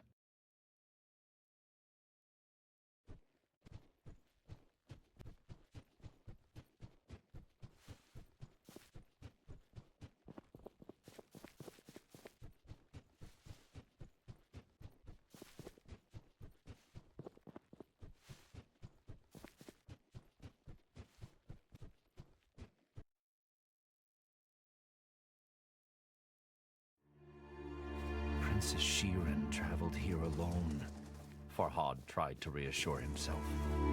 Harm will not befall her. The choice was a difficult one, but Farhad could not abandon his friend. After all, both he and Shirin owed Anahita their lives, and while a broken heart may ache for years, death happens but once. Perhaps Anahita's last temple would suggest her whereabouts.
Khosrow's letter was condescending, haughty, oppressive. Shirin would no doubt be safe with the king, but at what cost?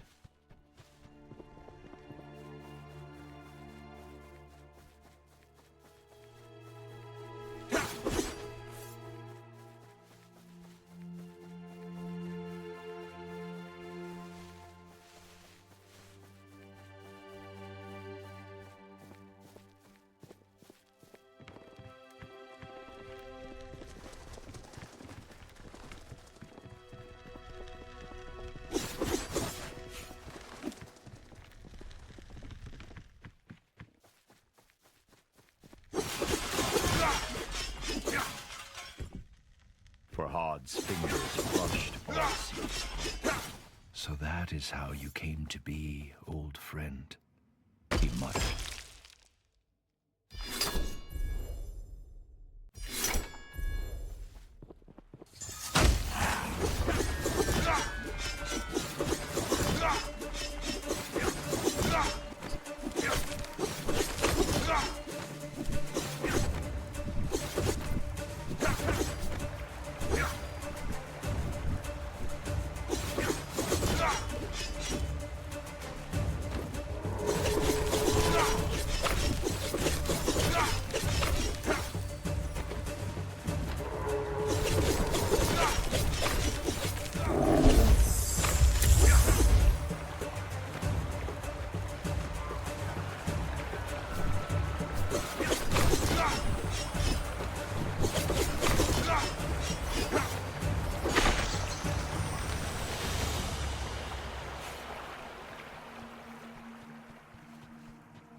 Farhad had failed to ring the giant bell in the battle against Bistun.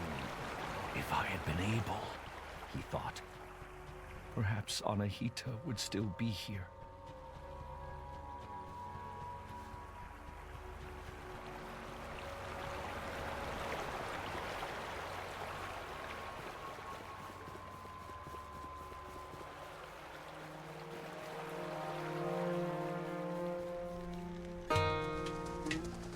Of course, Khosrow's letter had alluded to something else.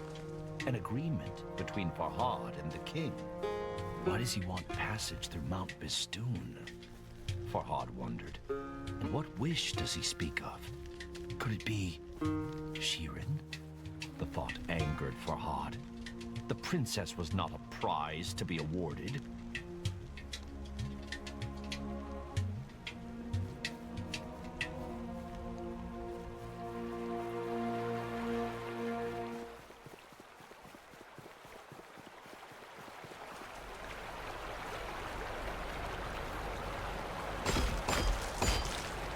A memory stirred as Farhad stared at the smooth gray stone of Shirin's statue.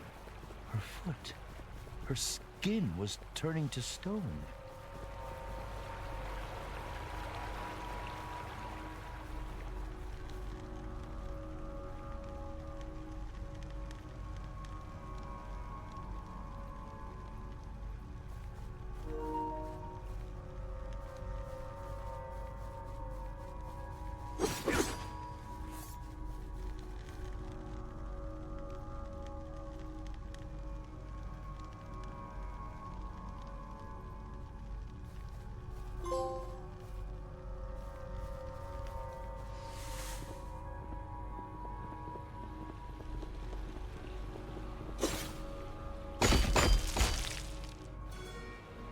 Farhad feared the worst.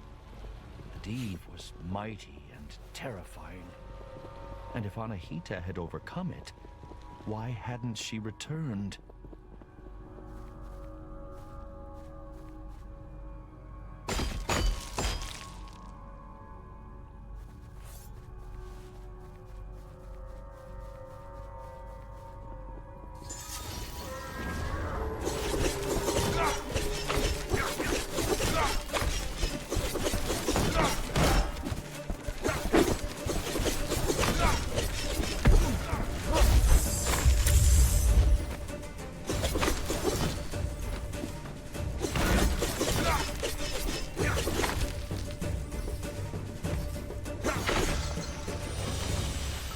Khosrow was not the solution to Farhad's problems.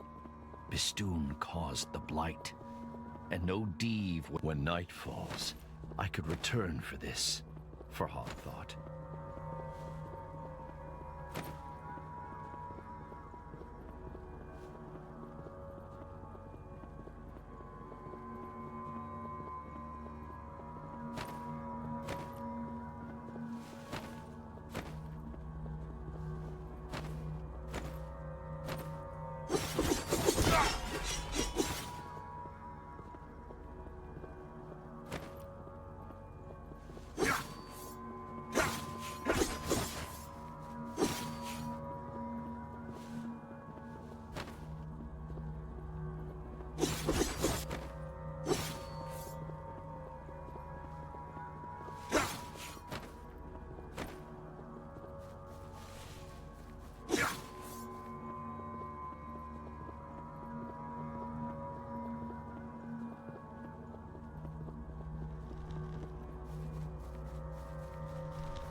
Back in her castle now, Farhad tried to convince himself. All this was behind her.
Farhad realized that now that the stairs were clear, the path was back open.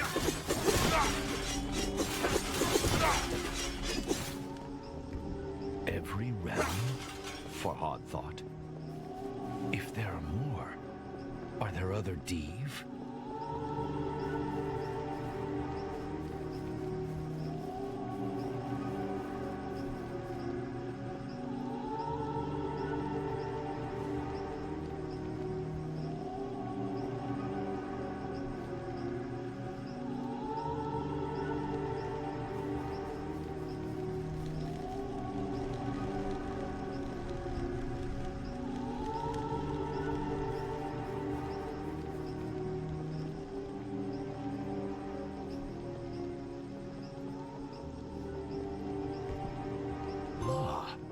So I'm not the only one to have entered the Revelations realm, Farhad thought with gladness.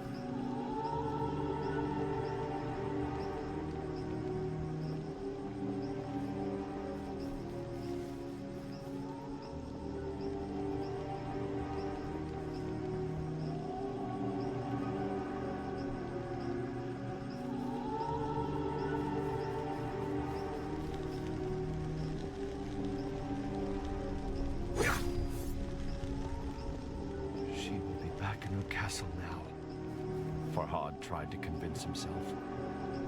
All this will be behind her.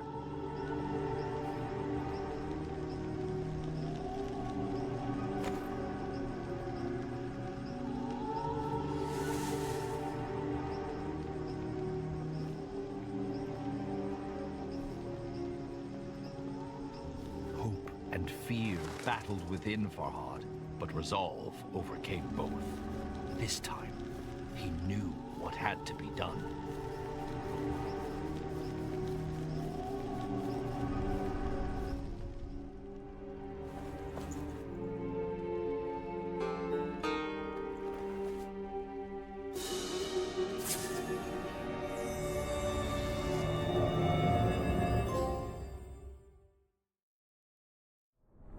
Visit a strange place often enough, and it soon loses its mystique.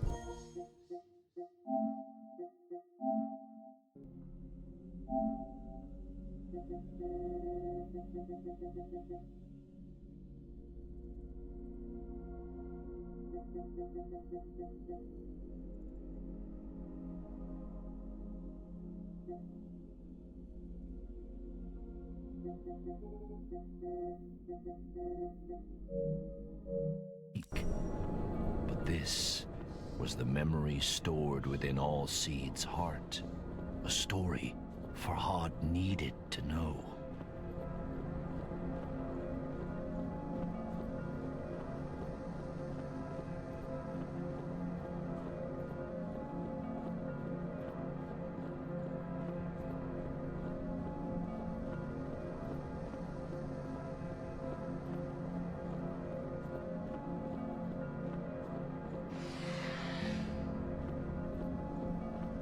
What is this for?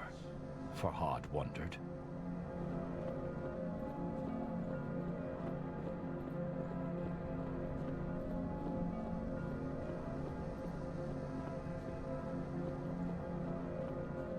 Talisman stone shattered. Molten iron flowed, hot and angry. Farhad scoured his memories for all Seed's last words. To kill a mountain, build something new. The mountain was clear, but build what?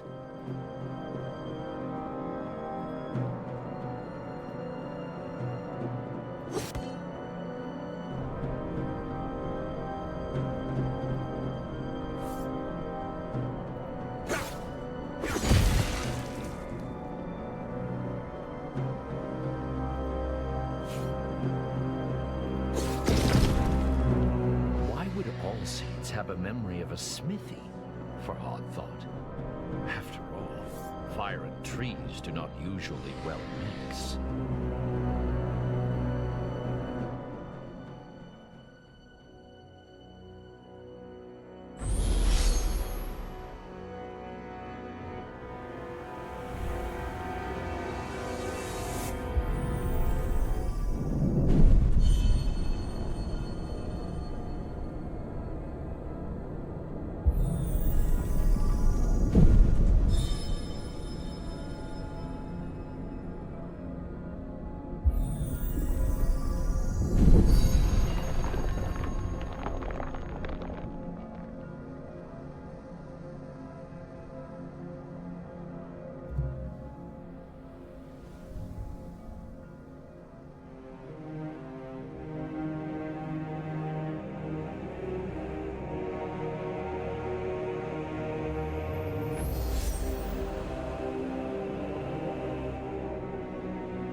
The sledgehammer was huge and heavy, but Farhad carried it with ease.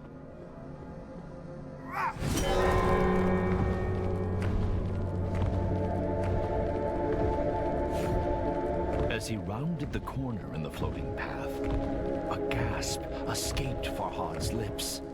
Shattered remnants of his friend hung suspended in the air, unmoving, cold, lifeless.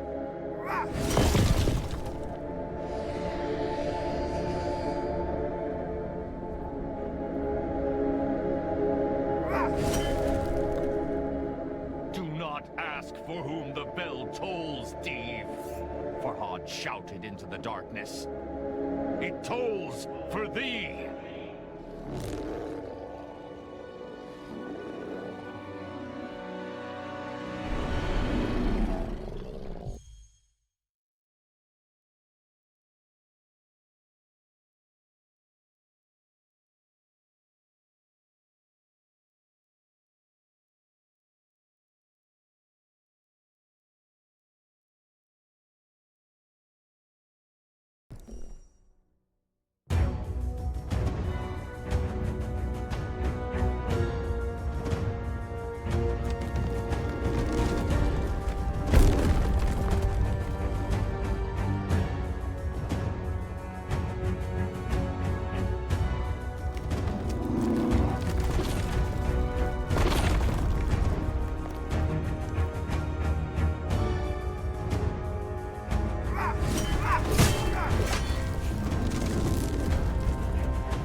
The bell's mighty peal rent the air, sending Bistun crashing to the floor.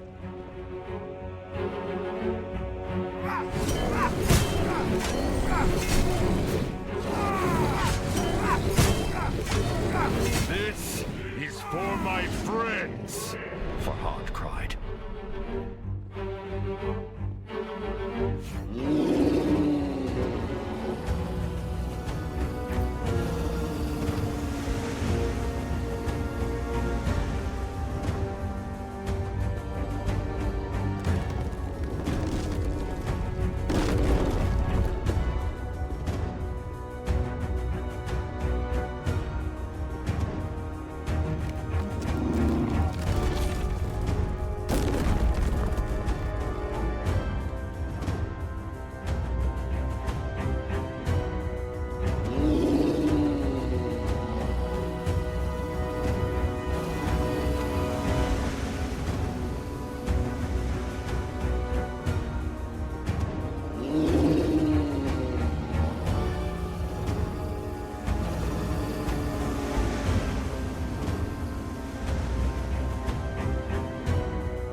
For whom the bell tolls, Dave, Farhad shouted into the darkness. It tolls for thee!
bell's mighty peal rent the air, sending Bistun crashing to the floor.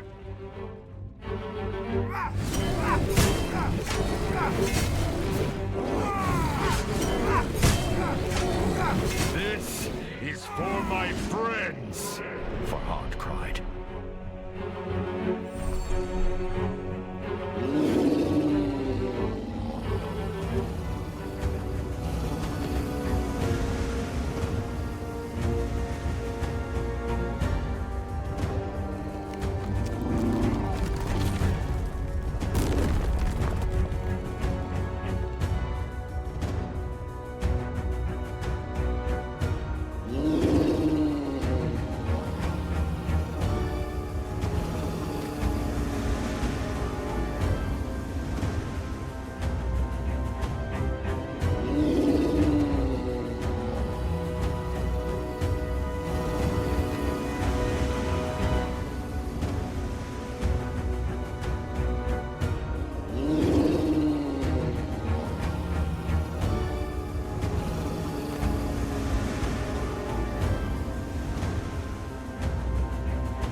For whom the bell tolls, Steve, Farhad shouted into the darkness.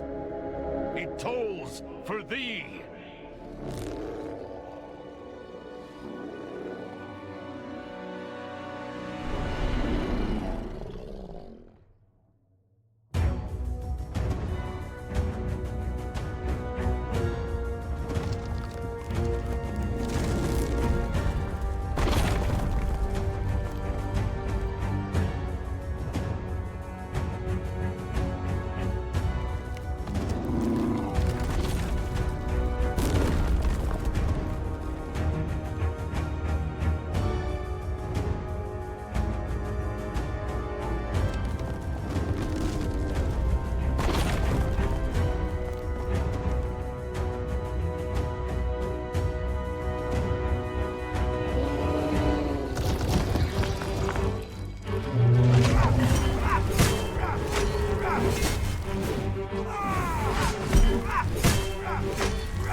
Mighty peal rent the air, sending Bistun crashing to the floor.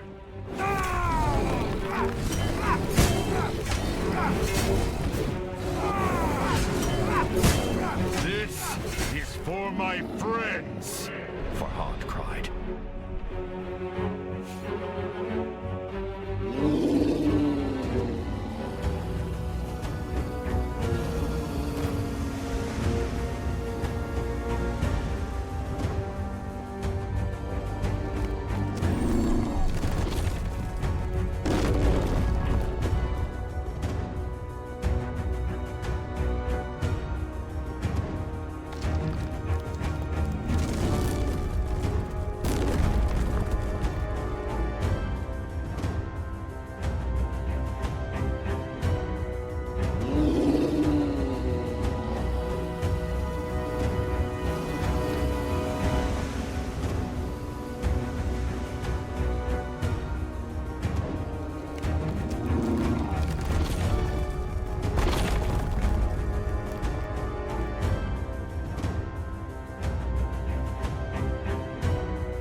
and for my love.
Ask for whom the bell tolls, Dave, Farhad shouted into the darkness. It tolls for thee!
bell's mighty peal rent the air, sending Bistun crashing to the floor.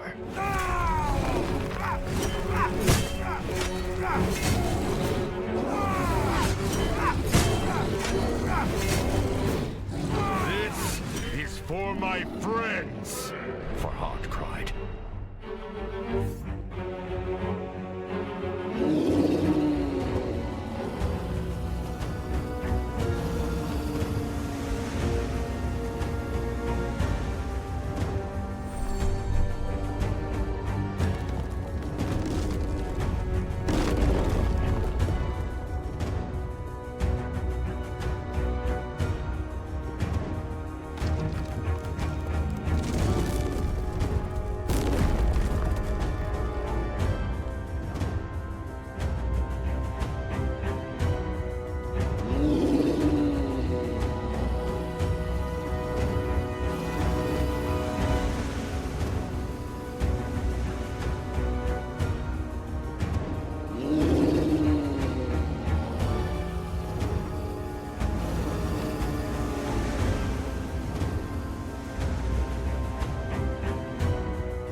and for my love.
And with the last mighty blow, the Deev's crimson eye winked out.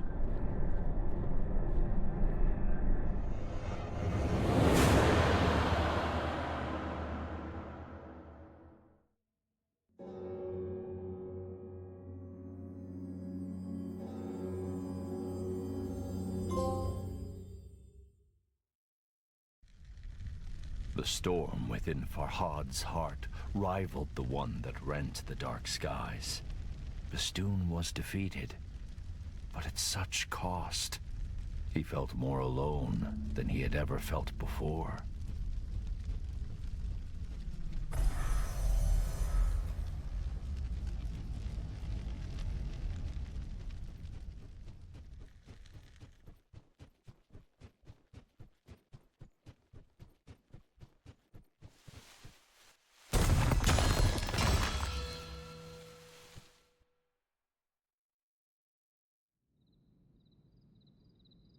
For the first time since he awoke on Mount Bistun, his path was clear, but he had no one to share the news with.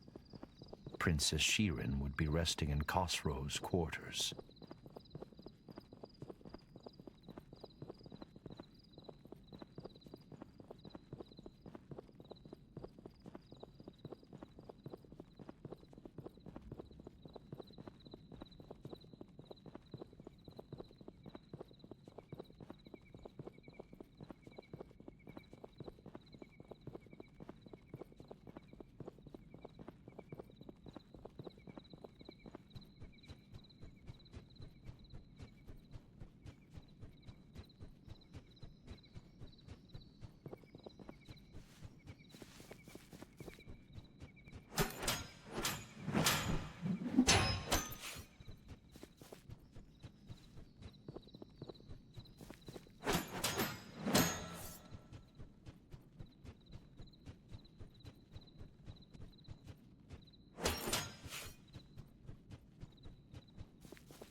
Farhad, what have you done?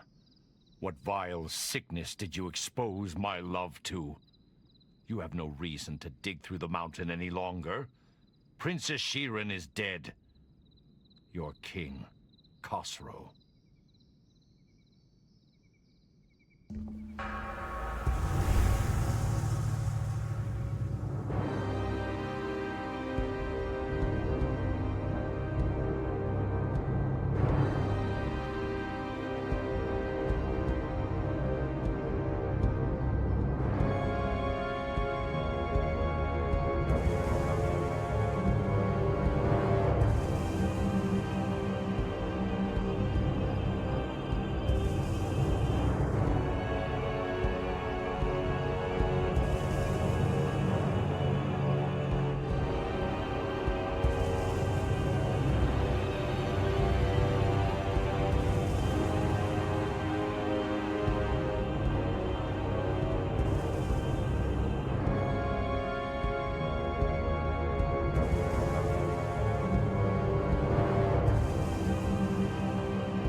consumed Farhad.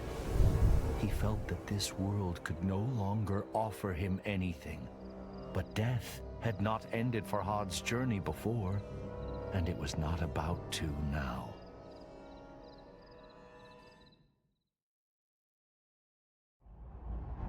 Instead, Farhad drew ever closer to answers. The final steps on the path laid out before him. The path that ended in the realm of forgotten memories. The fortress of oblivion awaited him. And Farhad thought of all those who had played their part in getting him here.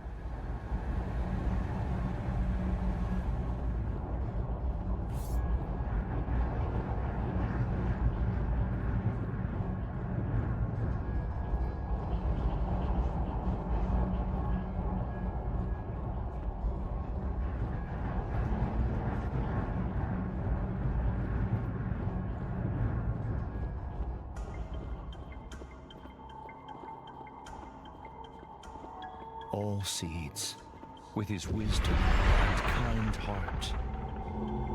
Majestic Anahita, so dedicated to atoning for her greatest mistake. The beautiful princess, always out of reach. And the king, who had treated him with such disdain. But none of them mattered anymore. The whisper called to him. I called to him.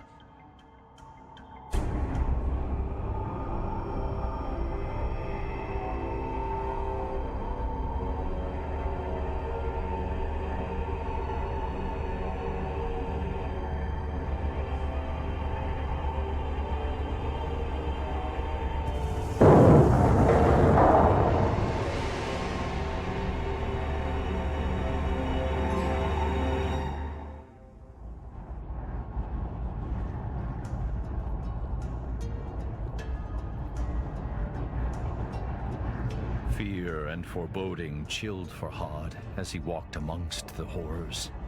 Exiled and forgotten people, ensnared by the blight, trapped in endless suffering, their silent screams frozen in their gullets.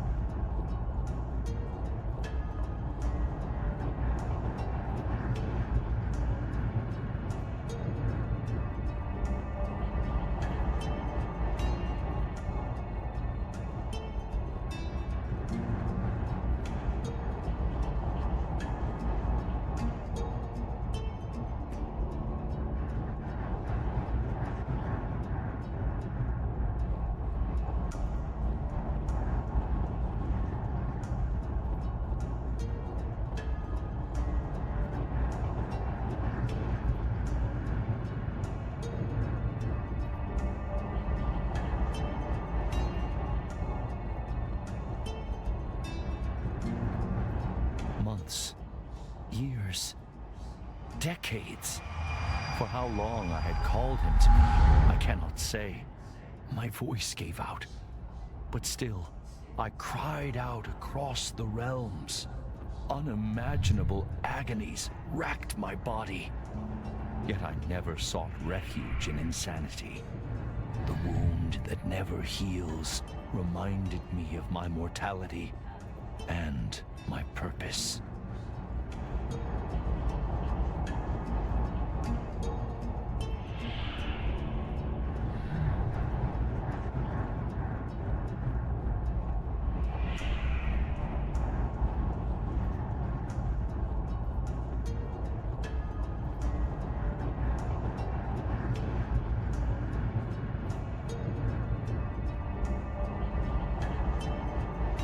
I looked into Farhad's eyes and saw his pain and confusion.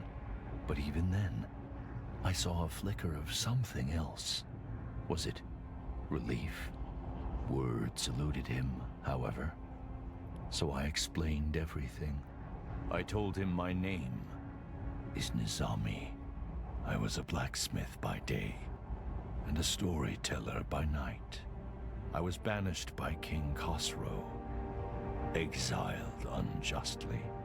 On Mount Bistun, I was mortally wounded, but saved by the most wondrous fruit and guided by a talking tree. Then, I discovered an otherworldly domain, a realm of forgotten souls. But the Div found me. I was imprisoned in the fortress of oblivion, doomed to be forgotten. Teetering on the edge of oblivion, agony poured from my wound and took form. You, Farhad, are created out of my pain, out of my wound. I told him, you are the manifestation of hope, the embodiment of purpose. I had lost count of the number of times Farhad had reached my prison, but each time he had refused my plea, refused to set me free. I knew the choice was grim, but I had to prevail. My story is not yet complete, and so I gave him a choice. Liberate me, or abandon me once more. The path to the left was where he should engrave the wise decision to set me free. Or he could add to the cruel records of abandonment to the right.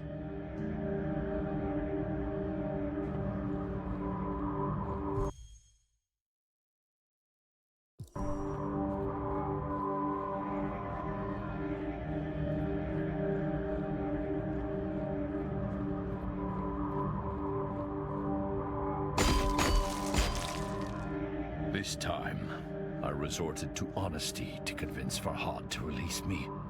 If he rescued this poor old man, his creator, from a life of torture, I promised to continue my journey. I would seek out the source of the blight afflicting nature, the reason behind the chaos that sweeps through Persia, and destroy it.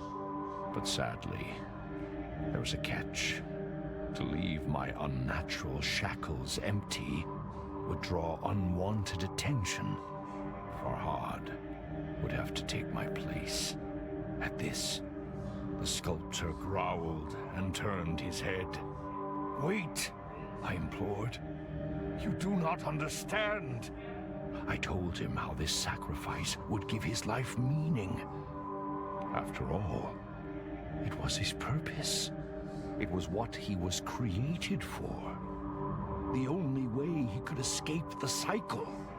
And I promised that when my quest was complete, I would come back to return the favor.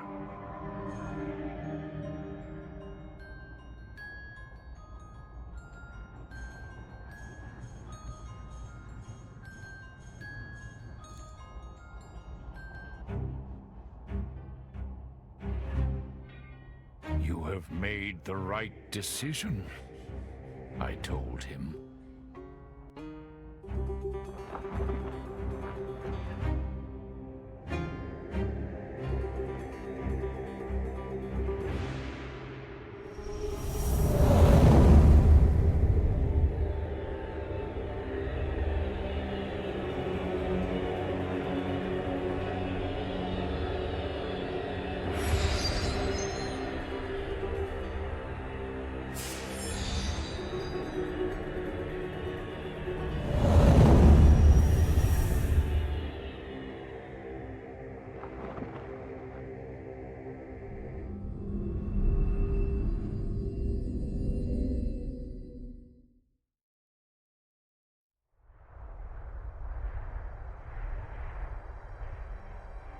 Before I left, Farhad asked me if his sacrifice would be worth it.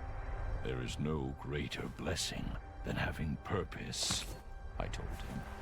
"No worse pain than having it denied." I promised I would not rest until I had stopped the sickness afflicting nature. I would rescue other poor, imprisoned souls and face the threats before me with the courage that Farhad had shown.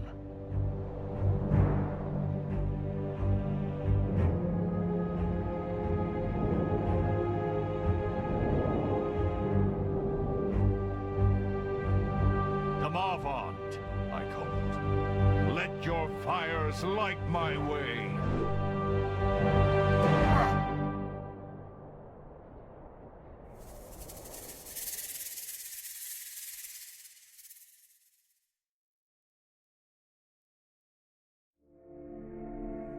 بیاورد ضحاک را چون نبند، به کوه دماوند کردش ببند. به کوه اندرون تنگ جایش گزید، نگه کرد باری بنش ناپدید. بیاورد مسمارهای گران، به جایی که مغزش نبودن در آن. فرو بست دستش بر آن کوه باز، بدان تا بماند به سختی دراز. ببستش بر آن گونه آویخته، از او خون دل بر زمین ریخته. از او نام ضحاک چون خاک شد، جهان از بد او همه پاک شد.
The storm within Farhad's heart rivaled the one that rent the dark skies.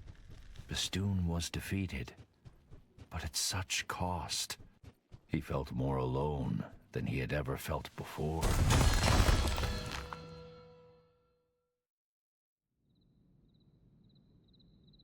For the first time since he awoke on Mount Bistun, his path was clear, but he had no one to share the news with. Princess Shirin would be resting in Khosrow's quarters. Farhad, what have you done?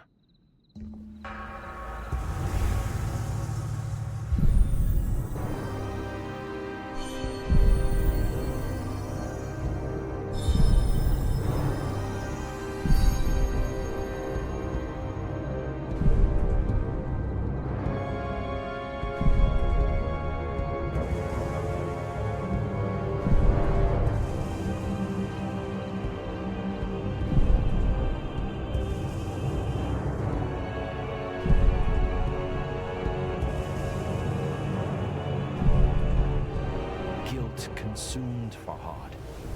He felt that this world could no longer offer him anything.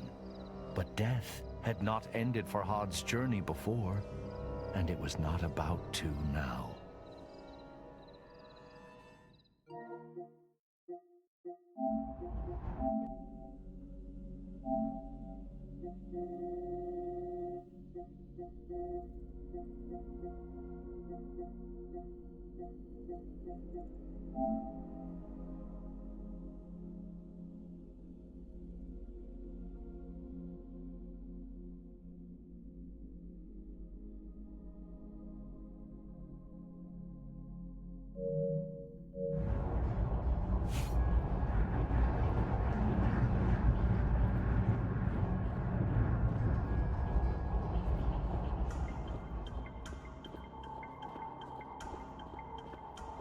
All seeds, with his wisdom and kind heart. Majestic Anahita, so dedicated to atoning for her greatest mistake. The beautiful princess, always out of reach. And the king, who had treated him with such disdain. But none of them mattered anymore. The whisper called to him. I called to him.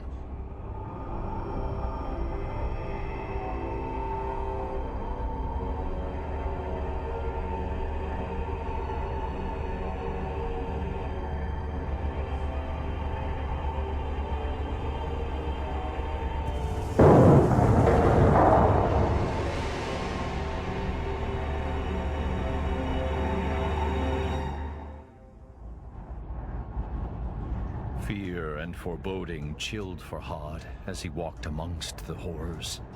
Exiled and forgotten people, ensnared by the blight, trapped in endless suffering, their silent screams frozen in their gullets.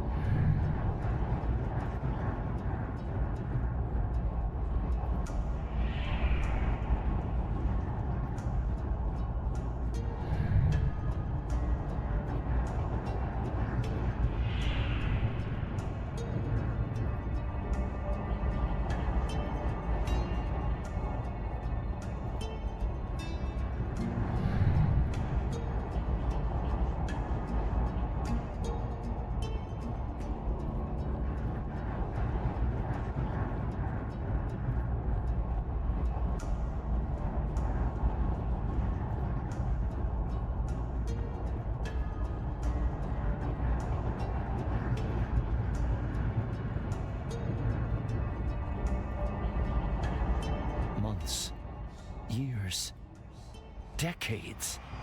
For how long I had called him to me, I cannot say. My voice gave out.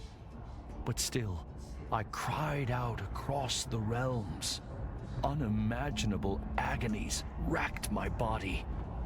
Yet I never sought refuge in insanity.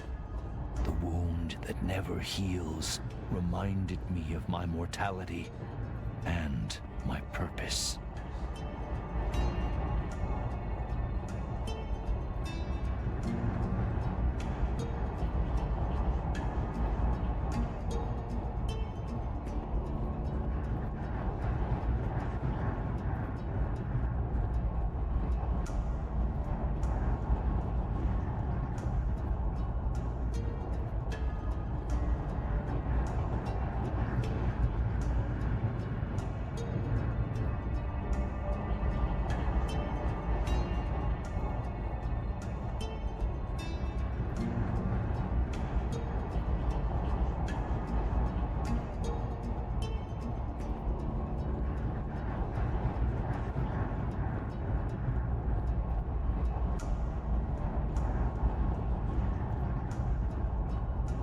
I looked into Farhad's eyes and saw his pain and confusion.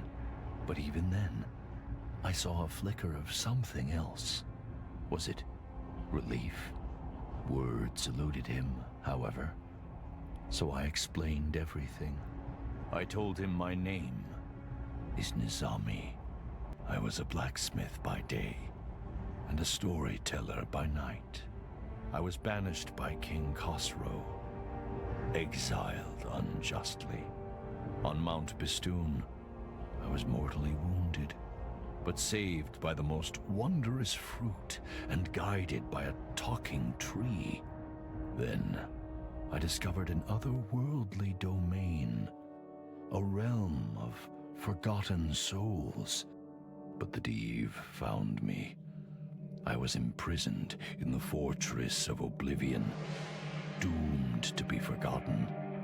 Teetering on the edge of oblivion, agony poured from my wound and took form. You, Farhad, are created out of my pain, out of my wound, I told him. You, I had lost, but each time I knew, and so the path, or...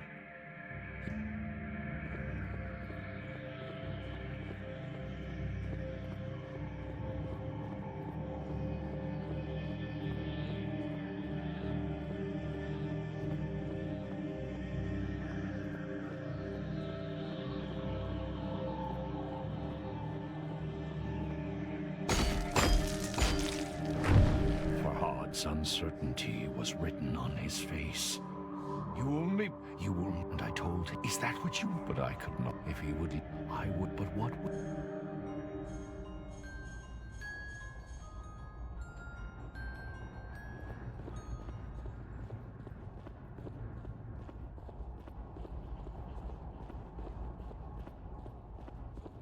Farhad's uncertainty was written on his face. So I warned him against abandoning me again. You only prolong the bitter cycle, I told him.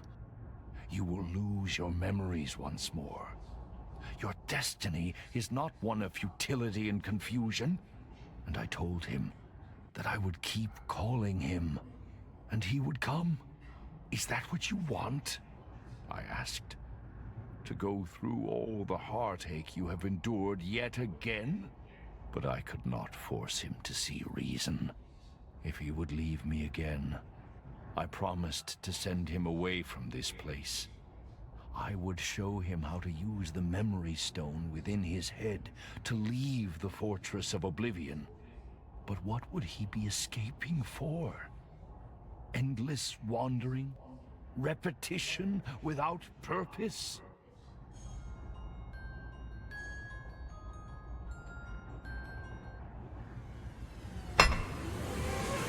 I groaned, but I knew this was not the end.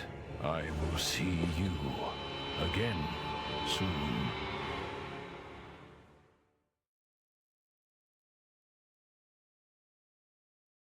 Once again, Farhad refused his destiny and condemned me to further torment. How many times he has failed me, I cannot say. Perhaps neither of us will ever be free. Perhaps the blight will spread unchecked. But my purpose still burns as fiercely as the agony in my chest. And Farhad's story has not yet ended. It cannot end yet.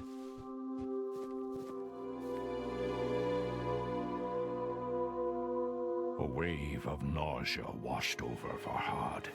He stumbled. Darkness closed in. He staggered on. Before oblivion drew in again. He lost consciousness again and again. Panic streaked through his muddled mind. And then he remembered my warning, the bitter cycle. With every step, his memory slipped away. I must engrave Nizami, he thought. I must not forget.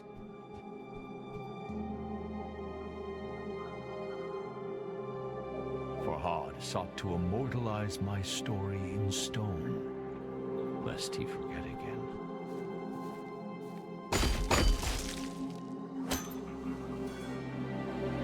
against all odds. He did it. He looked back at all the engravings he had made and found hope in them. Hope that he could walk a different path.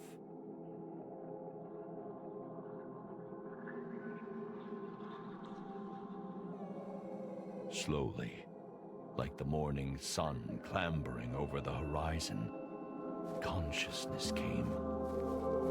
He opened his eyes. How pleasant, he thought, to wake to nature's song. As he navigated the narrow paths, he breathed in the fresh mountain air. It focused his mind.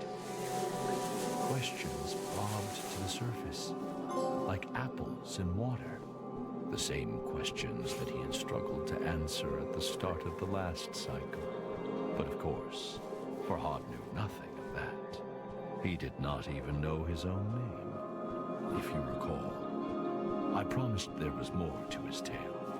He sought a way off the mountain, and some buried memory drew him to the tunnel he had excavated.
The story began anew.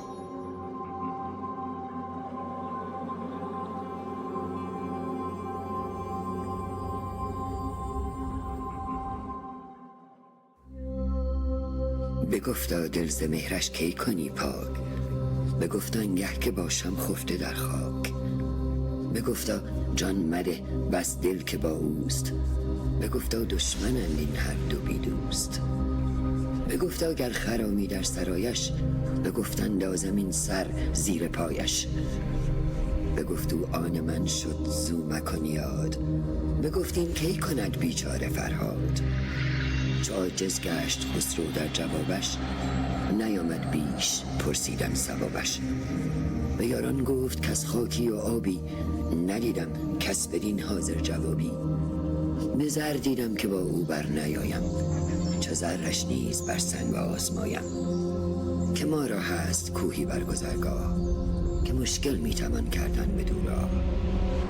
میان کوه راهی کرد باید، چنان کامد شد ما را بشاید.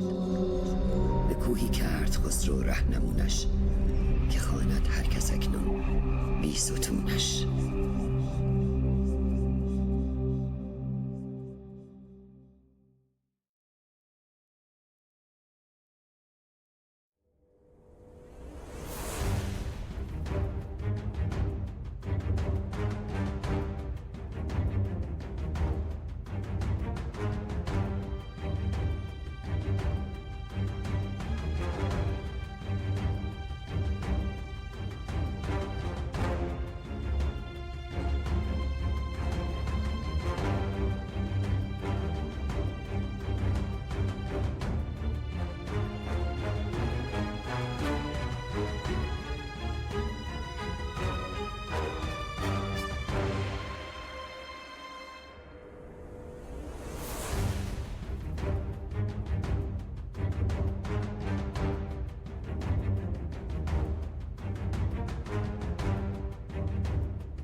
The storm within.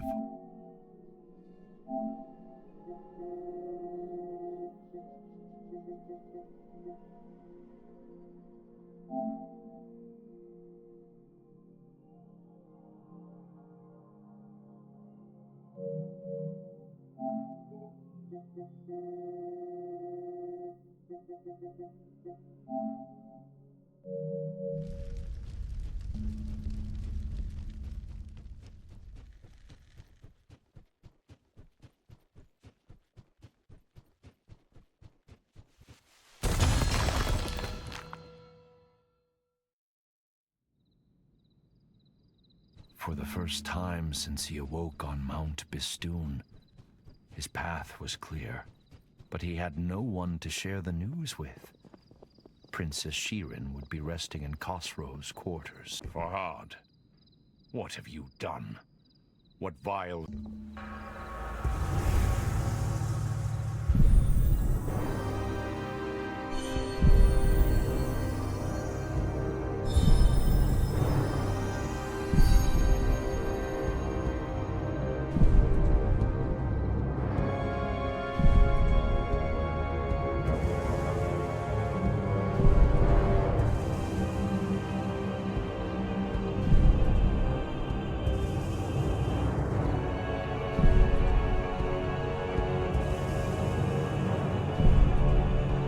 Guilt consumed Farhad. He felt that this world could no longer offer him anything.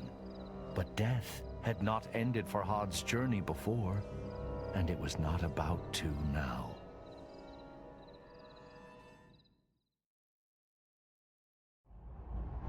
Instead, Farhad drew ever closer to answers. The final steps on the path laid out before him. The path that ended in the realm of forgotten memories. The fortress of oblivion awaited him. And Farhad thought of all those who had played their part in getting him here.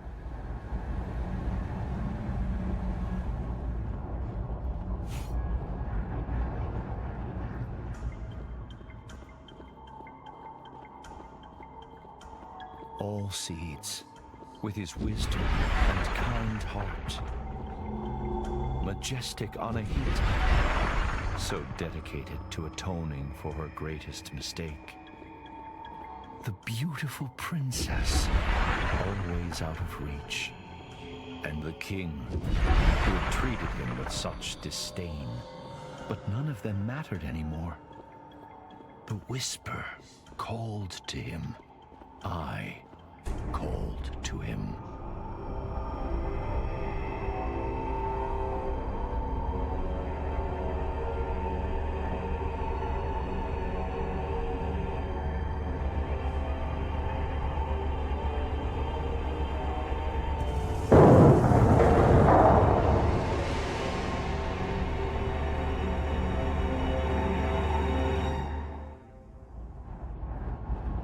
Fear and foreboding chilled Farhad as he walked amongst the horrors. Exiled and forgotten people, ensnared by the blight, trapped in endless suffering, their silent screams frozen in their gullets.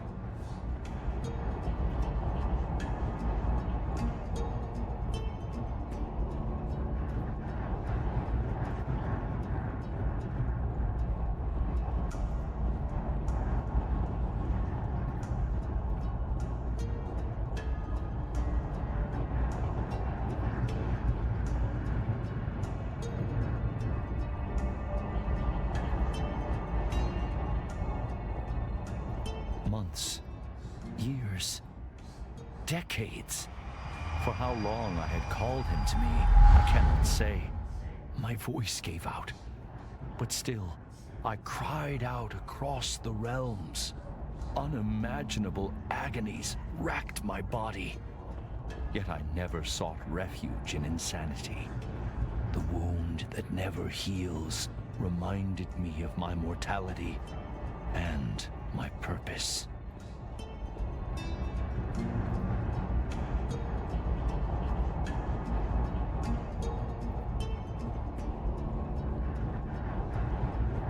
I looked in, but even then, was it words? I told him I was a black. I was banned on Mount Bistun. Then, but the deed teetering on you, I had lost. But each I knew, and so the path, or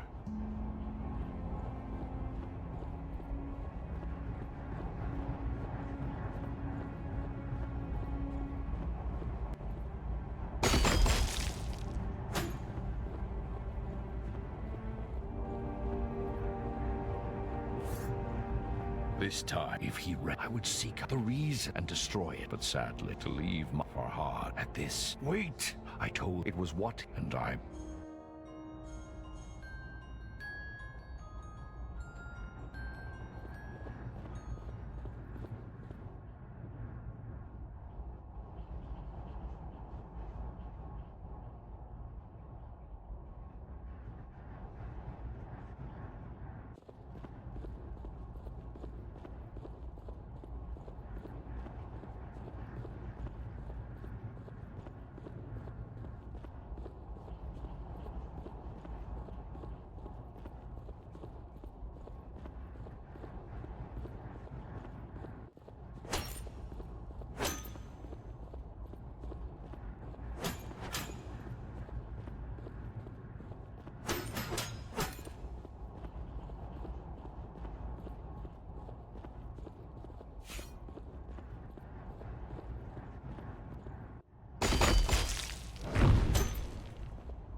Farhad, son, you will, and I told him, is that what you, but I could not. If he would leave, I would, but what would...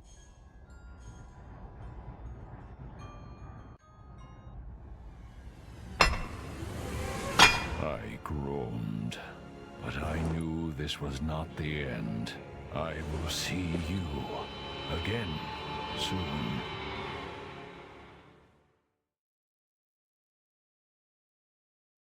Once again, Farhad refused his destiny and condemned me to further torment. How many times he has failed me, I cannot say. Perhaps neither of us will ever be free. Perhaps the blight will spread unchecked. But my purpose still burns as fiercely as the agony in my chest. And Farhad's story has not yet ended. It cannot end yet. A wave of nausea washed over Farhad. He stumbled. Darkness closed in. He staggered on, before oblivion drew in again. He lost consciousness again and again. Panic streaked through his muddled mind. And then he remembered my warning, the bitter cycle. With every step, his memory slipped away. I must engrave Nizami, he thought. I must not forget. Farhad sought to immortalize my story in stone, lest he forget again.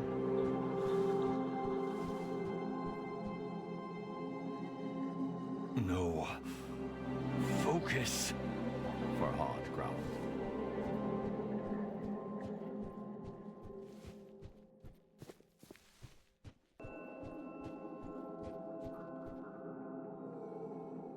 Must carve.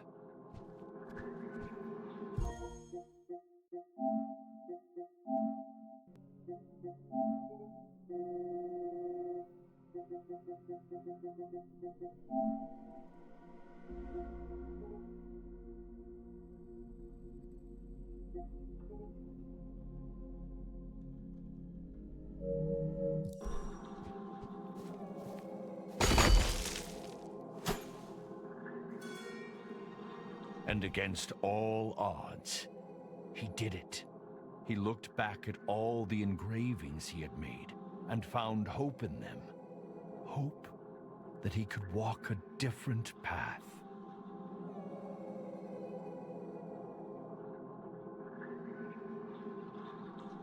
Slowly, like the morning sun clambering over the horizon, consciousness came.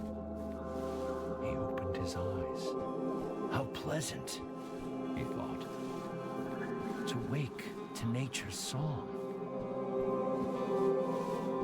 As he navigated the narrow paths, he breathed in the fresh mountain air. It focused his mind. Questions bobbed to the surface, like apples in water. The same questions that he had struggled to answer at the start of the last cycle. But of course, Farhad knew nothing of that. He did not even know his own name. If you recall, I promised there was more to his tale. He sought a way off the mountain, and some buried memory drew him to the tunnel he had excavated.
And the story began anew.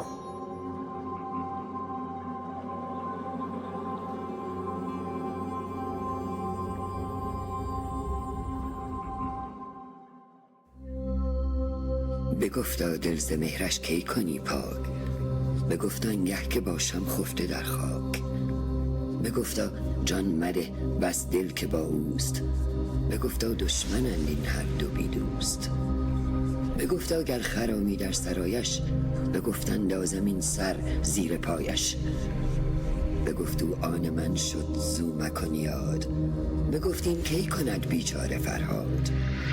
چو عاجز گشت خسرو در جوابش، نیامد بیش پرسیدن سبابش. به یاران گفت کز خاکی و آبی، ندیدم کس بدین حاضر جوابی. به زر دیدم که با او بر نیایم، چو زرش نیز بر سنگ آزمایم. که ما را هست کوهی بر گذرگاه، که مشکل میتوان کردن بدو راه.